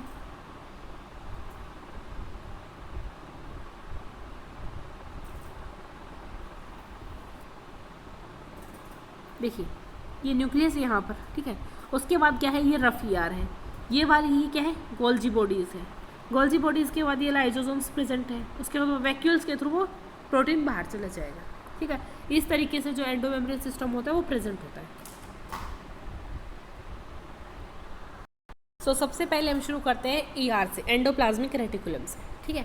एंडोप्लाज्मिक रेटिकुलम्स के अंदर क्या होते हैं, तो उसके पास नेटवर्क ऑफ रेटिकुलम प्रेजेंट होते हैं, ठीक है, जो कि टीनी स्ट्रक्चर्स होते हैं बहुत सारे। साइटोप्लाज्म के अंदर स्कैटर्ड होंगे, बिल्कुल जो न्यूक्लियस होगा ना उसके साइड में ही प्रेजेंट होंगी ये, ठीक है। जो ER जो होता है वो डिवाइड होगा दो में, एक होता है इंट्रासेलुलर स्पेस, जो इंट्रासेलुलर जो ER का इंट्रासेलुलर जो स्पेस है तो वो दो में डिवाइड होगा, एक तो ल्यूमिनल साइड्स होगा, एक एक्स्ट्रा ल्यूमिनल साइड्स। जो ल्यूमिनल साइड होता है वो तो होता है ER के अंदर का जो पोर्शन होगा, और एक्स्ट्रा ल्यूमिनल साइड होता है वो साइटोप्लाज्म की तरफ होता है, ठीक है। उसके बाद राइबोसोम्स की प्रेजेंस के अंदर अगर राइबोसोम्स प्रेजेंट होंगे उस ER के अंदर तो उसको हम बोलते हैं रफ एंडोप्लाज्मिक रेटिकुलम, और राइबोसोम एब्सेंट होंगे तो उसको हम बोलते हैं स्मूथ एंडोप्लाज्मिक रेटिकुलम।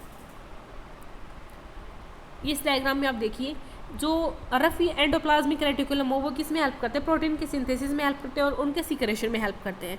ये एक्सटेंसिव होते हैं, मतलब कि जो न्यूक्लियस होता है, न्यूक्लियस की बिल्कुल जो न्यूक्लियस की जो आउटर कवरिंग होती है और जो ER की जो कवरिंग होती है वो ऑलमोस्ट इंटरमिक्सड होती है। देखिए यहाँ पर इंटरमिक्सड होती है, ये इस तरीके से बने होते हैं राइबोसोम्स, ठीक है। उनके ऊपर इस तरीके से राइबोसोम्स प्रेजेंट होते हैं ER के ऊपर, इसलिए हम इनको बोल देते हैं रफ एंडोप्लाज्मिक रेटिकुलम। और जो स्मूथ ये इस साइड है, देखो ये स्मूथ एंडोप्लाज्म, यहाँ पर कोई भी राइबोसोम प्रेजेंट नहीं होता। तो जो रफ एंडोप्लाज्मिक रेटिकुलम होते हैं वो क्या करते हैं, वो प्रोटीन की सिंथेसिस करवाते हैं, और जो स्मूथ एंडोप्लाज्मिक रेटिकुलम होते हैं वो क्या कराते हैं, लिपिड की सिंथेसिस करवाते हैं, ठीक है।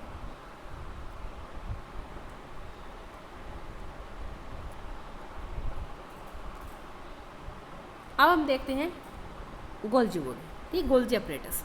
सबसे पहले ER कर लिया, ये हम एंडोमेम्ब्रेन सिस्टम पढ़ रहे हैं, सबसे पहले ER किया। अभी हम पढ़ेंगे गोल्जी अपरेटस। जो गोल्जी अपरेटस है वो सबसे पहले ऑब्जर्व किसने किया था, कैमलियो गोल्जी ने किया था। कैमलियो गोल्जी नहीं किया था तो इसलिए इसका नाम क्या रख दिया, गोल्जी अपरेटस रख दिया। ये क्या होते हैं, इन्होंने मतलब जो रेटिकुलर स्ट्रक्चर देखा था न्यूक्लियस के आसपास ही, इन्होंने बिल्कुल डेंस स्टेन जो रेटिकुलर स्ट्रक्चर देखा था न्यूक्लियस के आसपास, किसने, कैमलियो गोल्जी ने। उसके बाद इसका नाम क्या रख दिया, गोल्जी बॉडीज़। इसके अंदर क्या होते हैं, गोल्जी बॉडीज़ के अंदर बहुत सारी फ्लैट डिस्क शेप की सैक्स होती हैं, इस तरीके से प्रेजेंट होती हैं बहुत सारी, इस तरीके से सैक लाइक, ठीक है।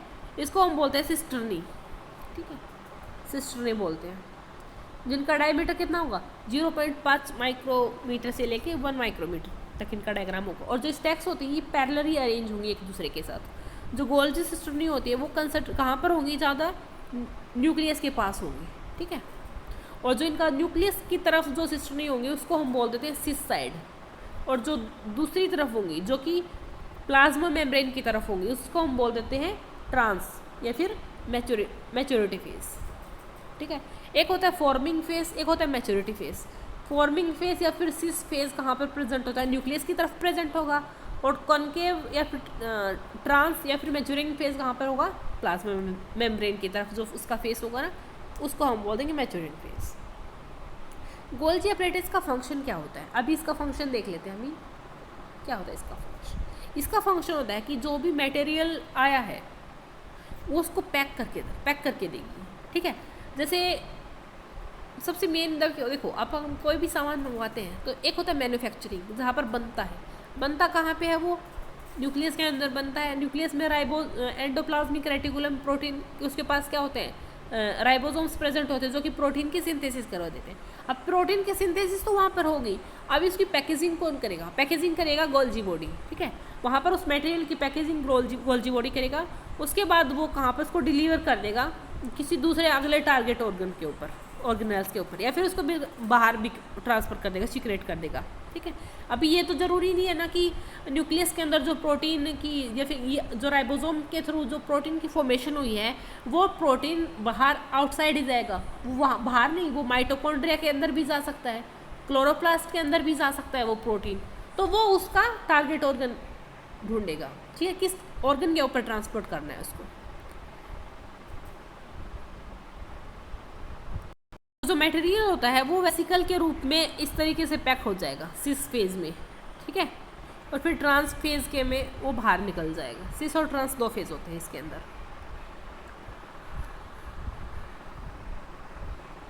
ये देखिए यहाँ पर डायग्राम देखिए आप,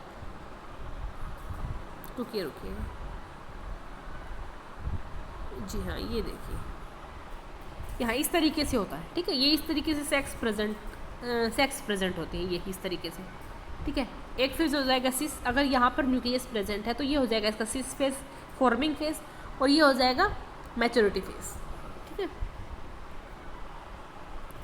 उसके बाद जो बहुत सारे प्रोटीन जो सिंथेसाइज हुए हैं राइबोसोम्स में, एंडोप्लाज्मिक रेटिकुलम में, वो मॉडिफाई होंगे। यहाँ पर जो इसके अंदर ना पता है बहुत सारी मॉडिफिकेशन होते हैं, जैसे ग्लाइकोसाइलेशन होता है, ठीक है, ये इस तरीके से मॉडिफिकेशन होते हैं गोल्जी बॉडीज़ के अंदर।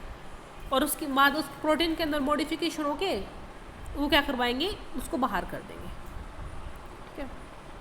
किसके लिए इंपॉर्टेंट साइट होता है? जैसे ग्लाइकोप्रोटीन बनाना हो, ग्लाइकोलिपिड बनाना हो, तो वो कहाँ पर बनता है? वो गोल्जी अपरेटस के अंदर ही बनते हैं।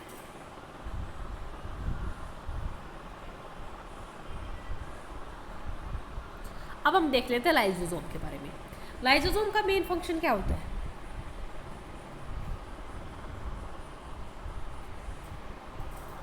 लाइसोसोम क्या होते हैं? ये होते हैं मेम्ब्रेन वेसिकल स्ट्रक्चर के होंगे, ठीक है, जो कि गोल्जी अपरेटस के बाद, जो पैकेजिंग के बाद वो क्या कर देंगी, वैक्यूल्स के थ्रू वैक्यूल्स लाइक स्ट्रक्चर बना देंगे, ठीक है। लेकिन जो उसके अलावा जो आइसोलेटेड जो लाइसोसोमल वेसिकल्स होते हैं उसके पास कुछ हाइड्रोलिटिक एंजाइम्स होते हैं। हाइड्रोलिटिक एंजाइम्स कौन कौन से? देखो कौन कौन से हो सकते हैं। हाइड्रोलेज हो सकते हैं, लाइपेज हो सकता है। लाइपेज क्या कराएगा? लिपिड्स का ब्रेकडाउन करवाएगा। प्रोटीएज होता है, प्रोटीन का ब्रेकडाउन करवाएगा। कार्बोहाइड्रेट्स होते हैं, कार्बोहाइड्रेट्स का ब्रेकडाउन करवाएगा। और इसके पास जो पीएच होती है वो किस तरीके की? एसिडिक पीएच होगी लाइसोसोम के पास। ये क्या करवाते हैं? इन सभी को जो भी मैक्रोमोलिक्यूल्स होते हैं इनका डाइजेशन करवाते हैं लाइसोसोम्स। उसके बाद आता है वैक्यूल्स, ठीक है। वैक्यूल्स के अंदर क्या होते हैं? वाटर रिसेप्ट्स प्रेजेंट होता है। वैक्यूल्स जनरली प्लांट के अंदर प्रेजेंट होते हैं, बहुत सारे लार्ज वैक्यूल्स प्रेजेंट होते हैं। इनके पास क्या होता है?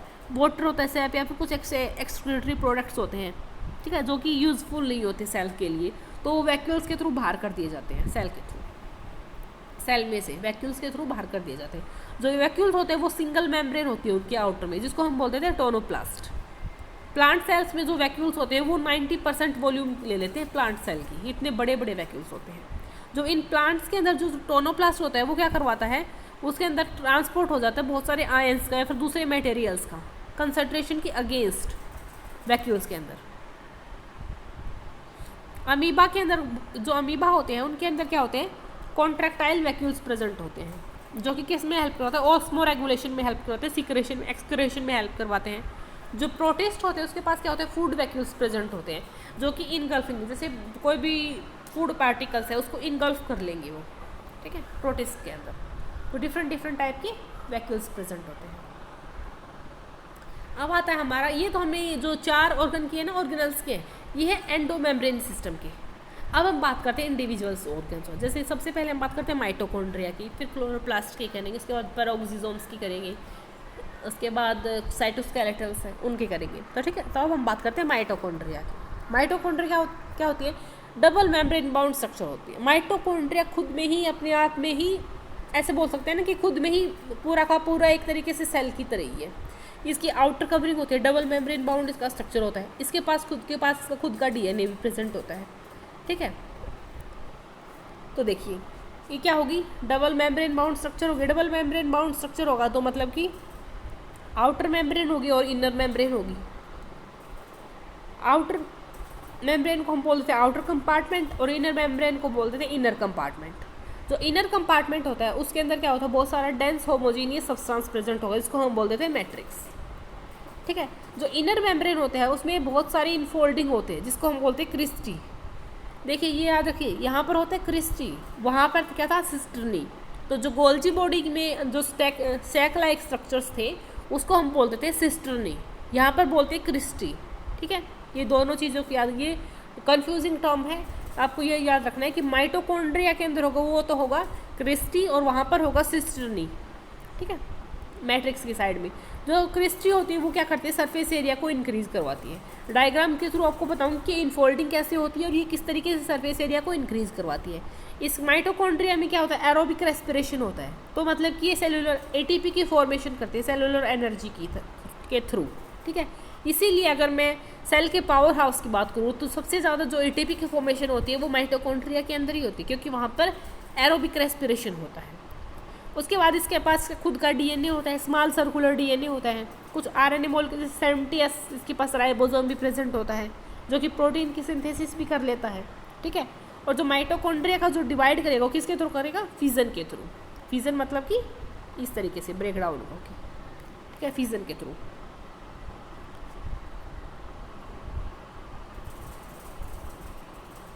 देखिए अभी डायग्राम के थ्रू आपको बताती हूँ कि किस तरीके से ये चीज़ें होती हैं। ठीक है, तो देखिए यहाँ पे अभी सबसे आउटर वाली ये है, आउटर मेम्ब्रेन है। इसके बाद क्या है, इनर मेम्ब्रेन है। जो इनर मेम्ब्रेन है वो उसके अंदर इस तरीके से देखो, यहाँ पर फोल्डिंग हो रही है, ये अंदर से फोल्डिंग हो रही है। ठीक है, इन फोल्डिंग को हम बोलते हैं क्रिस्टा। ठीक है, उसके अंदर क्या हो जाएगा, मैट्रिक्स। जो रिएक्शंस होंगी वो सारी की सारी यहीं पे होंगी, इनर मेम्ब्रेन के अंदर और मैट्रिक्स के अंदर ही रिएक्शंस होंगी, और उन्हीं के थ्रू ही फिर क्या करते हैं, एटीपी की फॉर्मेशन होती है। अभी ये रिएक्शंस कैसे होती है, इनके अंदर तो काफ़ी लंबा प्रोसेस है। जैसे इसके अंदर 5 कॉम्प्लेक्स होते हैं, कॉम्प्लेक्स 1, 2, 3, 4, उनके अंदर से ये जो NADH है, FEDH2 है, ये ट्रांसपोर्ट होंगे, मतलब काफ़ी लंबा प्रोसेस होता है। उस लेवल तक अभी हम यहाँ पर नहीं पढ़ रहे हैं। ठीक है, तो ये हम जस्ट जर्नल का स्ट्रक्चर देख रहे हैं कि किस तरीके से इसका स्ट्रक्चर होता है। क्रिस्टा होता है, मैट्रिक्स होता है, इनर मेम्ब्रेन है, और इनर मेम्ब्रेन के अंदर ही इनफोल्डिंग होगी, इसको हम बोलते हैं क्रिस्टा। अभी इनर मेम्ब्रेन सरफेस एरिया कैसे बढ़ाएगी, जैसे ये इनफोल्डिंग है, इनफोल्डिंग हो रही है, अगर मैं इस इनफोल्डिंग को खोल लूँ तो ये कितना बड़ा वो कर देगी, सरफेस एरिया इंक्रीज़ कर देगी। ठीक है, तो सरफेस एरिया इंक्रीज़ होगा तो अब्जॉर्प्शन इंक्रीज़ होगी ऑटोमेटिकली। ये इसका स्ट्रक्चर है। उसके बाद हम बात करते हैं प्लास्टिड की। तो अगर हम प्लास्टिड की बात करूँ तो प्लास्टिड कहाँ पे प्रेजेंट होगा, प्लास्टिड प्रेजेंट होगा प्लांट सेल, सभी प्लांट सेल्स के अंदर और यूग्लिनोइड्स के अंदर प्रेजेंट होगा। इस प्लास्टिड के पास क्या होता है, कुछ ऐसे स्पेसिफिक पिगमेंट्स प्रेजेंट होते हैं जो कि उस प्लांट्स को स्पेसिफिक कलर प्रोवाइड करवाते हैं।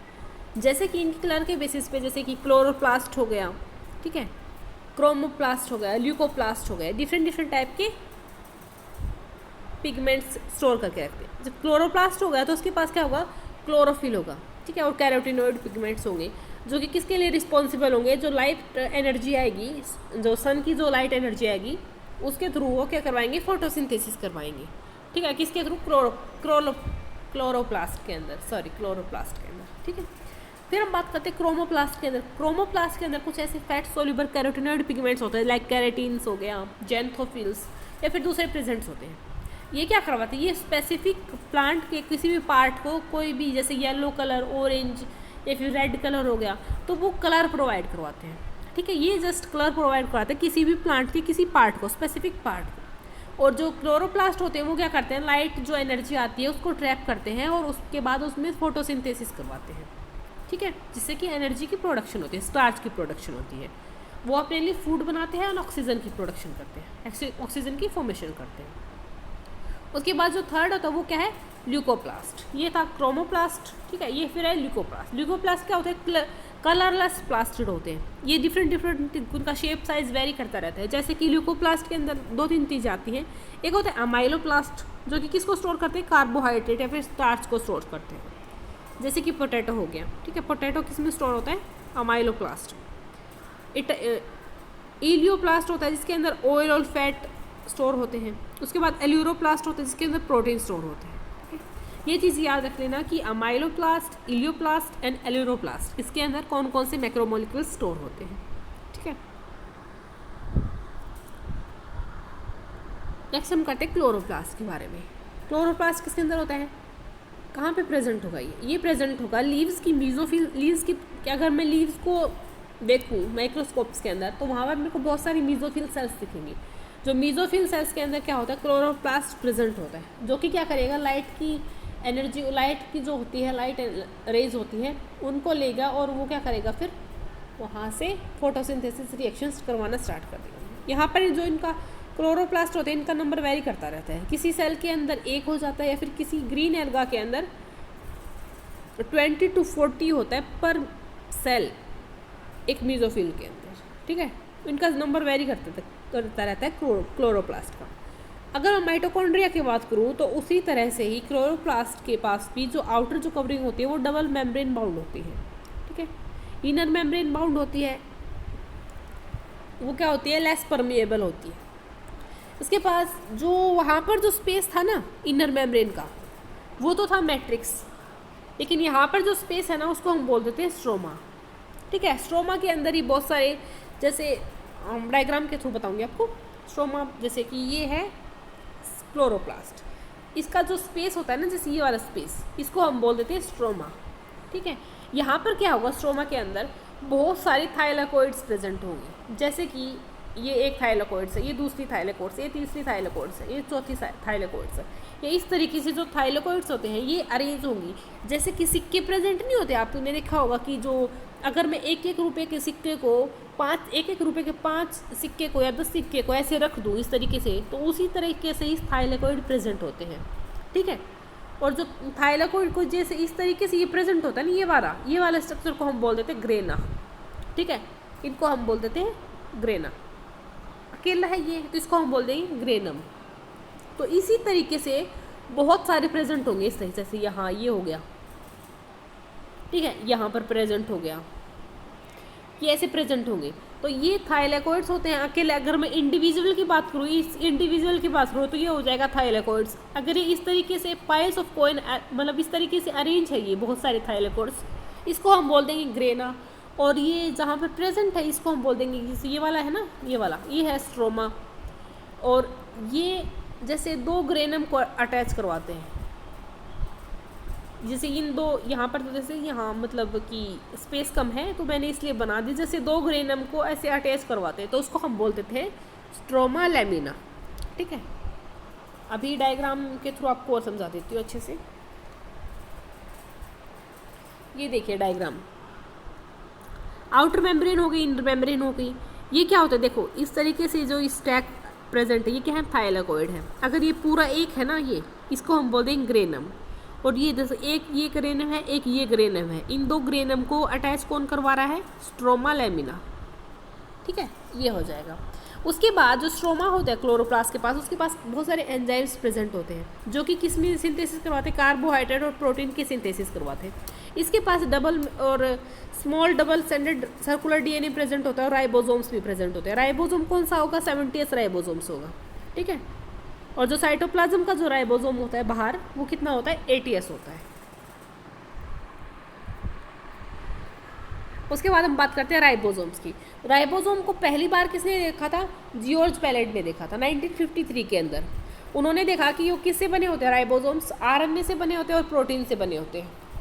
आरएनए और प्रोटीन से बने होते हैं, इनके बाहर जो आउटर कवरिंग में कोई मेम्ब्रेन प्रेजेंट नहीं होती। ये हमने देखा कि यूकैरियोटिक राइबोसोम 80s होते हैं, प्रोकैरियोटिक राइबोसोम 70s होते हैं। 2 सब यूनिट्स होती हैं। अगर मैं 80s राइबोसोम की बात करूँ तो 60 और 40s की 2 यूनिट्स होंगी। अगर मैं 70s राइबोसोम की बात करती हूँ तो 50 और 30s की 2 सब यूनिट्स होंगी। जो एस होता है वो क्या होता है, स्वेडबर्ग यूनिट होता है, जिसको हम बोलते हैं सेडिमेंटेशन कोफिशिएंट। ठीक है, जो कि इनडायरेक्टली क्या करता है, इसके मेजर करता है इस पर्टिकुलर राइबोसोम्स की डेंसिटी और साइज को। ठीक है, उसके बाद हम बात करते हैं साइटोस्केलेटन्स की। साइटोस्केलेटन्स के अंदर कौन कौन से ऑर्गन्स आते हैं, इसके अंदर आते हैं माइक्रोट्यूब्यूल्स, माइक्रोफिलामेंट्स, इंटरमीडिएट फिलामेंट्स, ये सारे के सारे क्या बना लेते हैं, साइटोस्केलेटन बना लेते हैं। साइटोस्केलेटन का मेन फंक्शन क्या होता है, इनका मेन फंक्शन होता है मैकेनिकल सपोर्ट प्रोवाइड करना सेल को, मोटिलिटी के अंदर भी हेल्प करते थे, ये मेंटेनेंस करते हैं, सेल की शेप साइज को मेंटेन करने में हेल्प करते हैं साइटोस्केलेटन्स, ठीक है। उसके बाद हम बात करते हैं सीलिया और फ्लैजिला की। फ्लैजिला के बारे में हमने देखा था कि 3 फिलामेंट्स होते हैं, ठीक है। तो इसी तरह जो सीलिया होते हैं वो हेयर लाइक स्ट्रक्चर होती है, ये हेयर लाइक स्ट्रक्चर्स प्रेजेंट होंगे सीलिया। जो सीलिया होते हैं वो स्मॉल स्ट्रक्चर होता है, फ्लैजिला तो लॉन्ग होता है ना, उसी तरह सीलिया होते हैं वो स्मॉल स्ट्रक्चर होते हैं, जो कि क्या करते हैं और की तरह, जैसे जो बहाव नहीं होता, बहाव, उस बहाव की तरह ही वो वर्क करते हैं वहाँ पर, ठीक है, और की तरह एक्ट करते हैं। और जो फ्लैजिला होता है वो कंपैरेटिवली लॉन्गर होता है एज कंपैरिजन टू सीलिया की, और जो कि सेल मूवमेंट के अंदर हेल्प करवाता है। सीलिया मेनली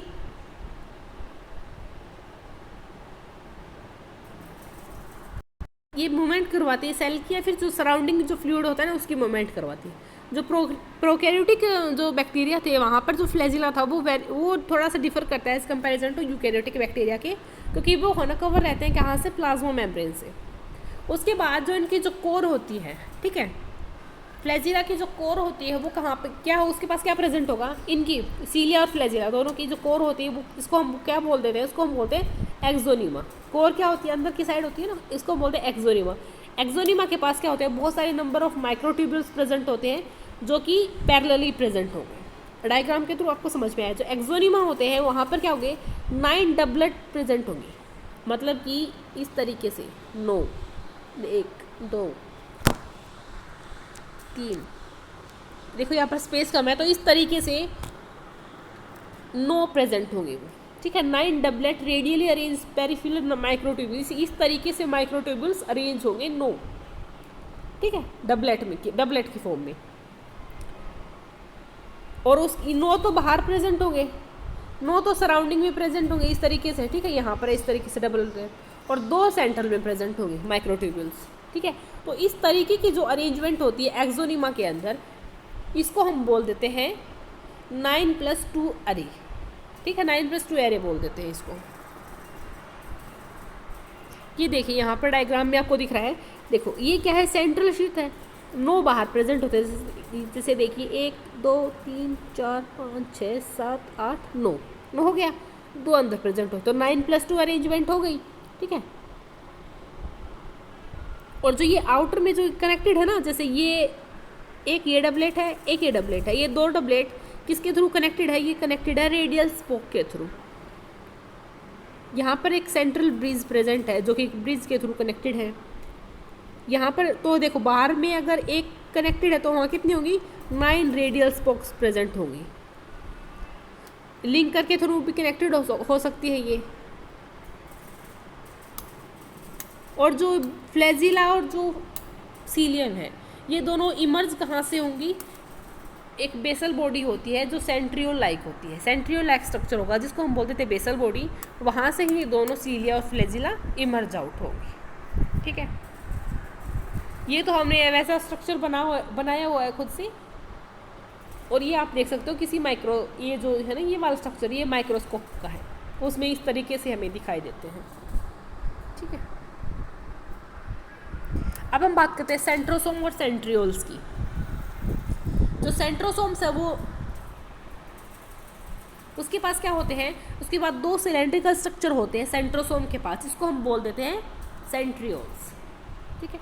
सेंट्रोसोम के पास एक ऐसा ऑर्गेनल्स होता है जिसके पास 2 सिलेंड्रिकल स्ट्रक्चर प्रेजेंट होते हैं जिसको हम बोल देते हैं सेंट्रियोल्स। ये सराउंडेड होते हैं किसके थ्रू, अमॉर्फस पेरीसेंट्रियोलर मटेरियल, मतलब बाहर सराउंडेड होंगे किससे, पेरीसेंट्रियोलर मटेरियल से।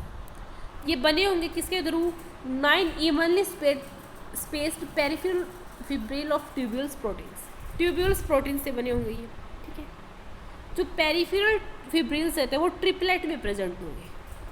जो एक्सोनिमा के अंदर जो माइक्रोट्यूब्यूल्स प्रेजेंट थे वो कहाँ थे, डबलेट में थे, राइट। ये कहाँ कैसे होंगे, ये ट्रिपलेट में प्रेजेंट होंगे, एक दूसरे के साथ लिंक्ड होंगे ये, ठीक है। जो सेंट्रल जो पार्ट होता है प्रोक्सिमल जो सेंट्रियोल का जो सेंट्रल जो पार्ट होता है इसको हम बोलते थे हब, ठीक है, जो कि बाहर की जो ट्यूब्यूल्स हैं इनके साथ कनेक्टेड होगा किसके थ्रू, रेडियल स्पोक के थ्रू, जो कि किससे बना होगा, प्रोटीन से। जो सेंट्रियोल्स होता है बेसल बॉडी, सेंट्रियोल्स क्या बनाता है, जो सीलिया और फ्लैजिला की जो बेसल बॉडी होती है वो सेंट्रियोल से ही मिलके बनी होती है, ठीक है। और ये क्या करता है, मेनली डिवीजन क्या, जो एनिमल सेल्स होता है उसके अंदर डिवीजन के अंदर भी हेल्प करता है। देखिए डायग्राम देखिए आप, ये देखो इस तरीके से ट्रिपलेट माइक्रोट्यूब्यूल्स प्रेजेंट होती है यहाँ पे सेंट्रियोल्स के अंदर।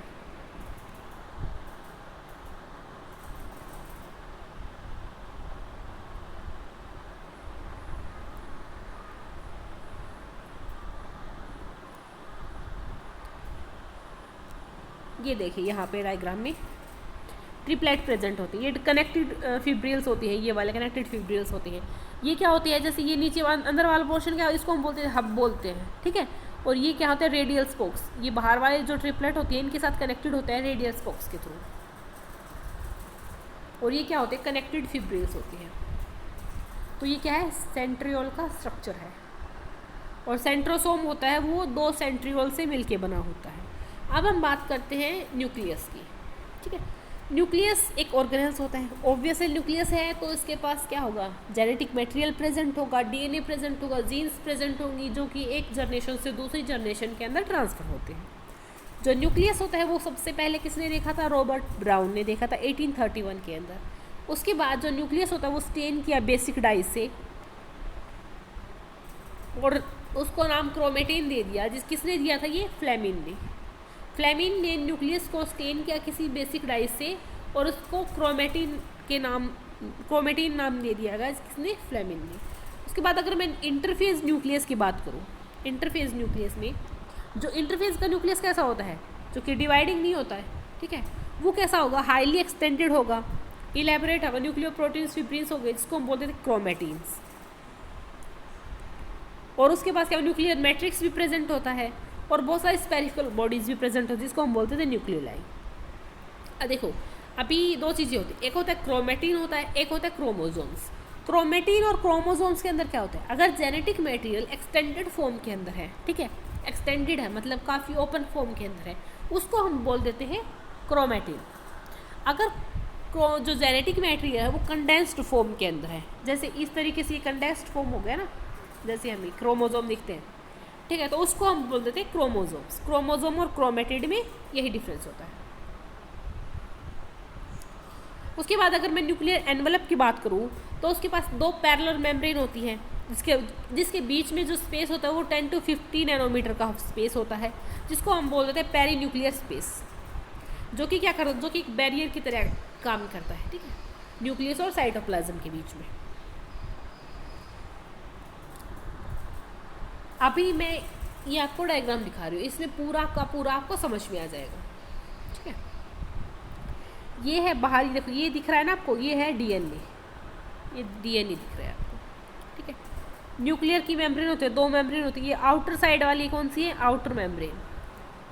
आउटर मेम्ब्रेन के पास क्या होता है, राइबोसोम अटैच होते हैं, ये क्या होते हैं, रफ ईआर, ये न्यूक्लियर पोर होते हैं, ठीक है, न्यूक्लियर पोर होते हैं।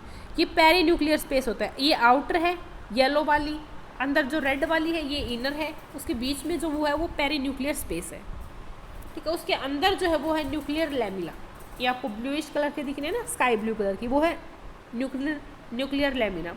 उसके बाद जो पिंक कलर का वो है न्यूक्लियोलस। न्यूक्लियोलस क्या करता है, वो आरआरएनए की सिंथेसिस करवाता है। ये एक जर्नल स्ट्रक्चर है न्यूक्लियस का।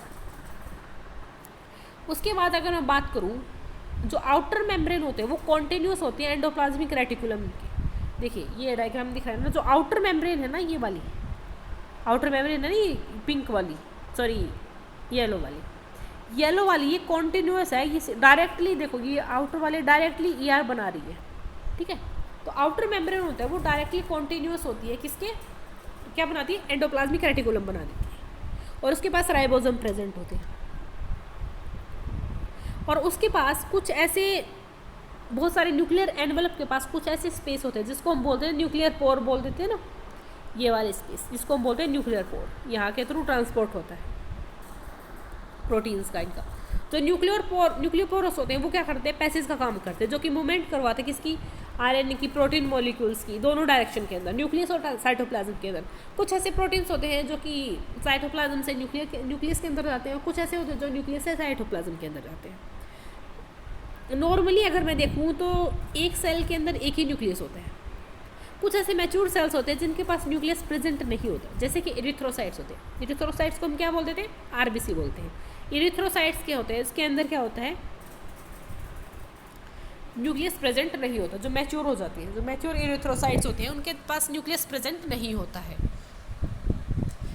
अगर मैं न्यूक्लियर मैट्रिक्स, ये माइक्रोस्कोप का डायग्राम दिखा रखा है, ये तो है ना, ये जैसे हम बनाया हुआ है, लेकिन ये माइक्रोस्कोप का डायग्राम है, ठीक है। ये क्या है? न्यूक्लियोलस है, न्यूक्लियर पोर दिखा रहे हैं आपको, न्यूक्लियर मेम्ब्रेन दिखे, न्यूक्लियोप्लाज्म है। सो जो न्यूक्लियर मैट्रिक्स होता है, न्यूक्लियोप्लाज्म होता है, उसके पास क्या होता है? न्यूक्लियोलस होता है और क्रोमेटिन होता है। जो न्यूक्लियाई होता है वो स्फेरिकल स्ट्रक्चर का होगा और न्यूक्लियोप्लाज्म के अंदर प्रेजेंट होगा। जो न्यूक्लियोलस का जो कंटेंट होता है वो न्यूक्लियोप्लाज्म के कंटेंट के कॉन्टिन्यूस में ही होता है, और ये मेन क्या काम करते हैं? ये आरएनए की सिंथेसिस करवाते हैं, ठीक है। उसके बाद हम देखते हैं यहाँ पर इनका क्रोमेटिन। क्रोमेटिन के पास क्या होता है? डीएनए होता है और कुछ ऐसे बेसिक प्रोटीन्स होते हैं जिसको हम बोलते थे हिस्टोन्स, और कुछ नॉन हिस्टोन प्रोटीन्स भी होते हैं, और कुछ आरएनए भी होते हैं। क्रोमेटिन के पास ये चीज़ें होती हैं, ठीक है।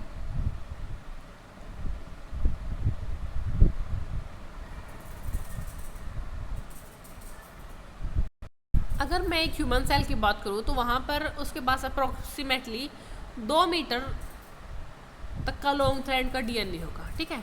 और उसके पास क्या होते हैं? 46 क्रोमोसोम्स है, मतलब 23 पेयर्स ऑफ क्रोमोसोम्स होंगे। 26 क्रोमोसोम्स होते हैं। उसके पास एक जो 44 क्रोमोसोम्स होते हैं, और एक पेयर होता है, वो किसका होता है? वो होता है सेक्स क्रोमोसोम्स का। और 22 पेयर्स होते हैं, वो होते हैं ऑटोसोम्स। जो क्रोमोसोम्स होते हैं, जो कि सिर्फ डिवाइडिंग सेल्स के अंदर आपको दिखेंगे, क्रोमोसोम इस तरीके का होता है, ठीक है, ये वाला स्ट्रक्चर्स। ये क्या होते हैं? क्रोमेटिड होते हैं, क्रोमेटिड प्रेजेंट होते हैं ये, ठीक है। ये वाला क्या है? सेंट्रोमियर। सेंट्रोमियर के पास क्या होगा? काइनेटोकोर होगा। ये प्राइमरी कंस्ट्रक्शन है इसकी, प्राइमरी कंस्ट्रक्शंस। कई ये जो यहाँ पर अगर कंस्ट्रक्शन, सेकेंडरी कंस्ट्रक्शन होती है, इसको हम बोलते थे सैटेलाइट डीएनए, ठीक है, सैटेलाइट।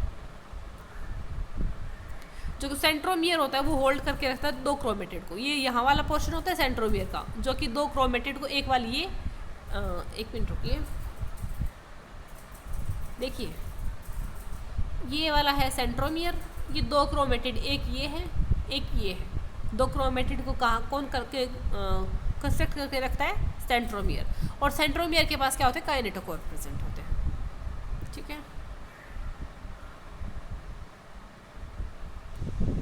फिर हम देखते हैं इनकी जो पोजीशन होती है, ठीक है।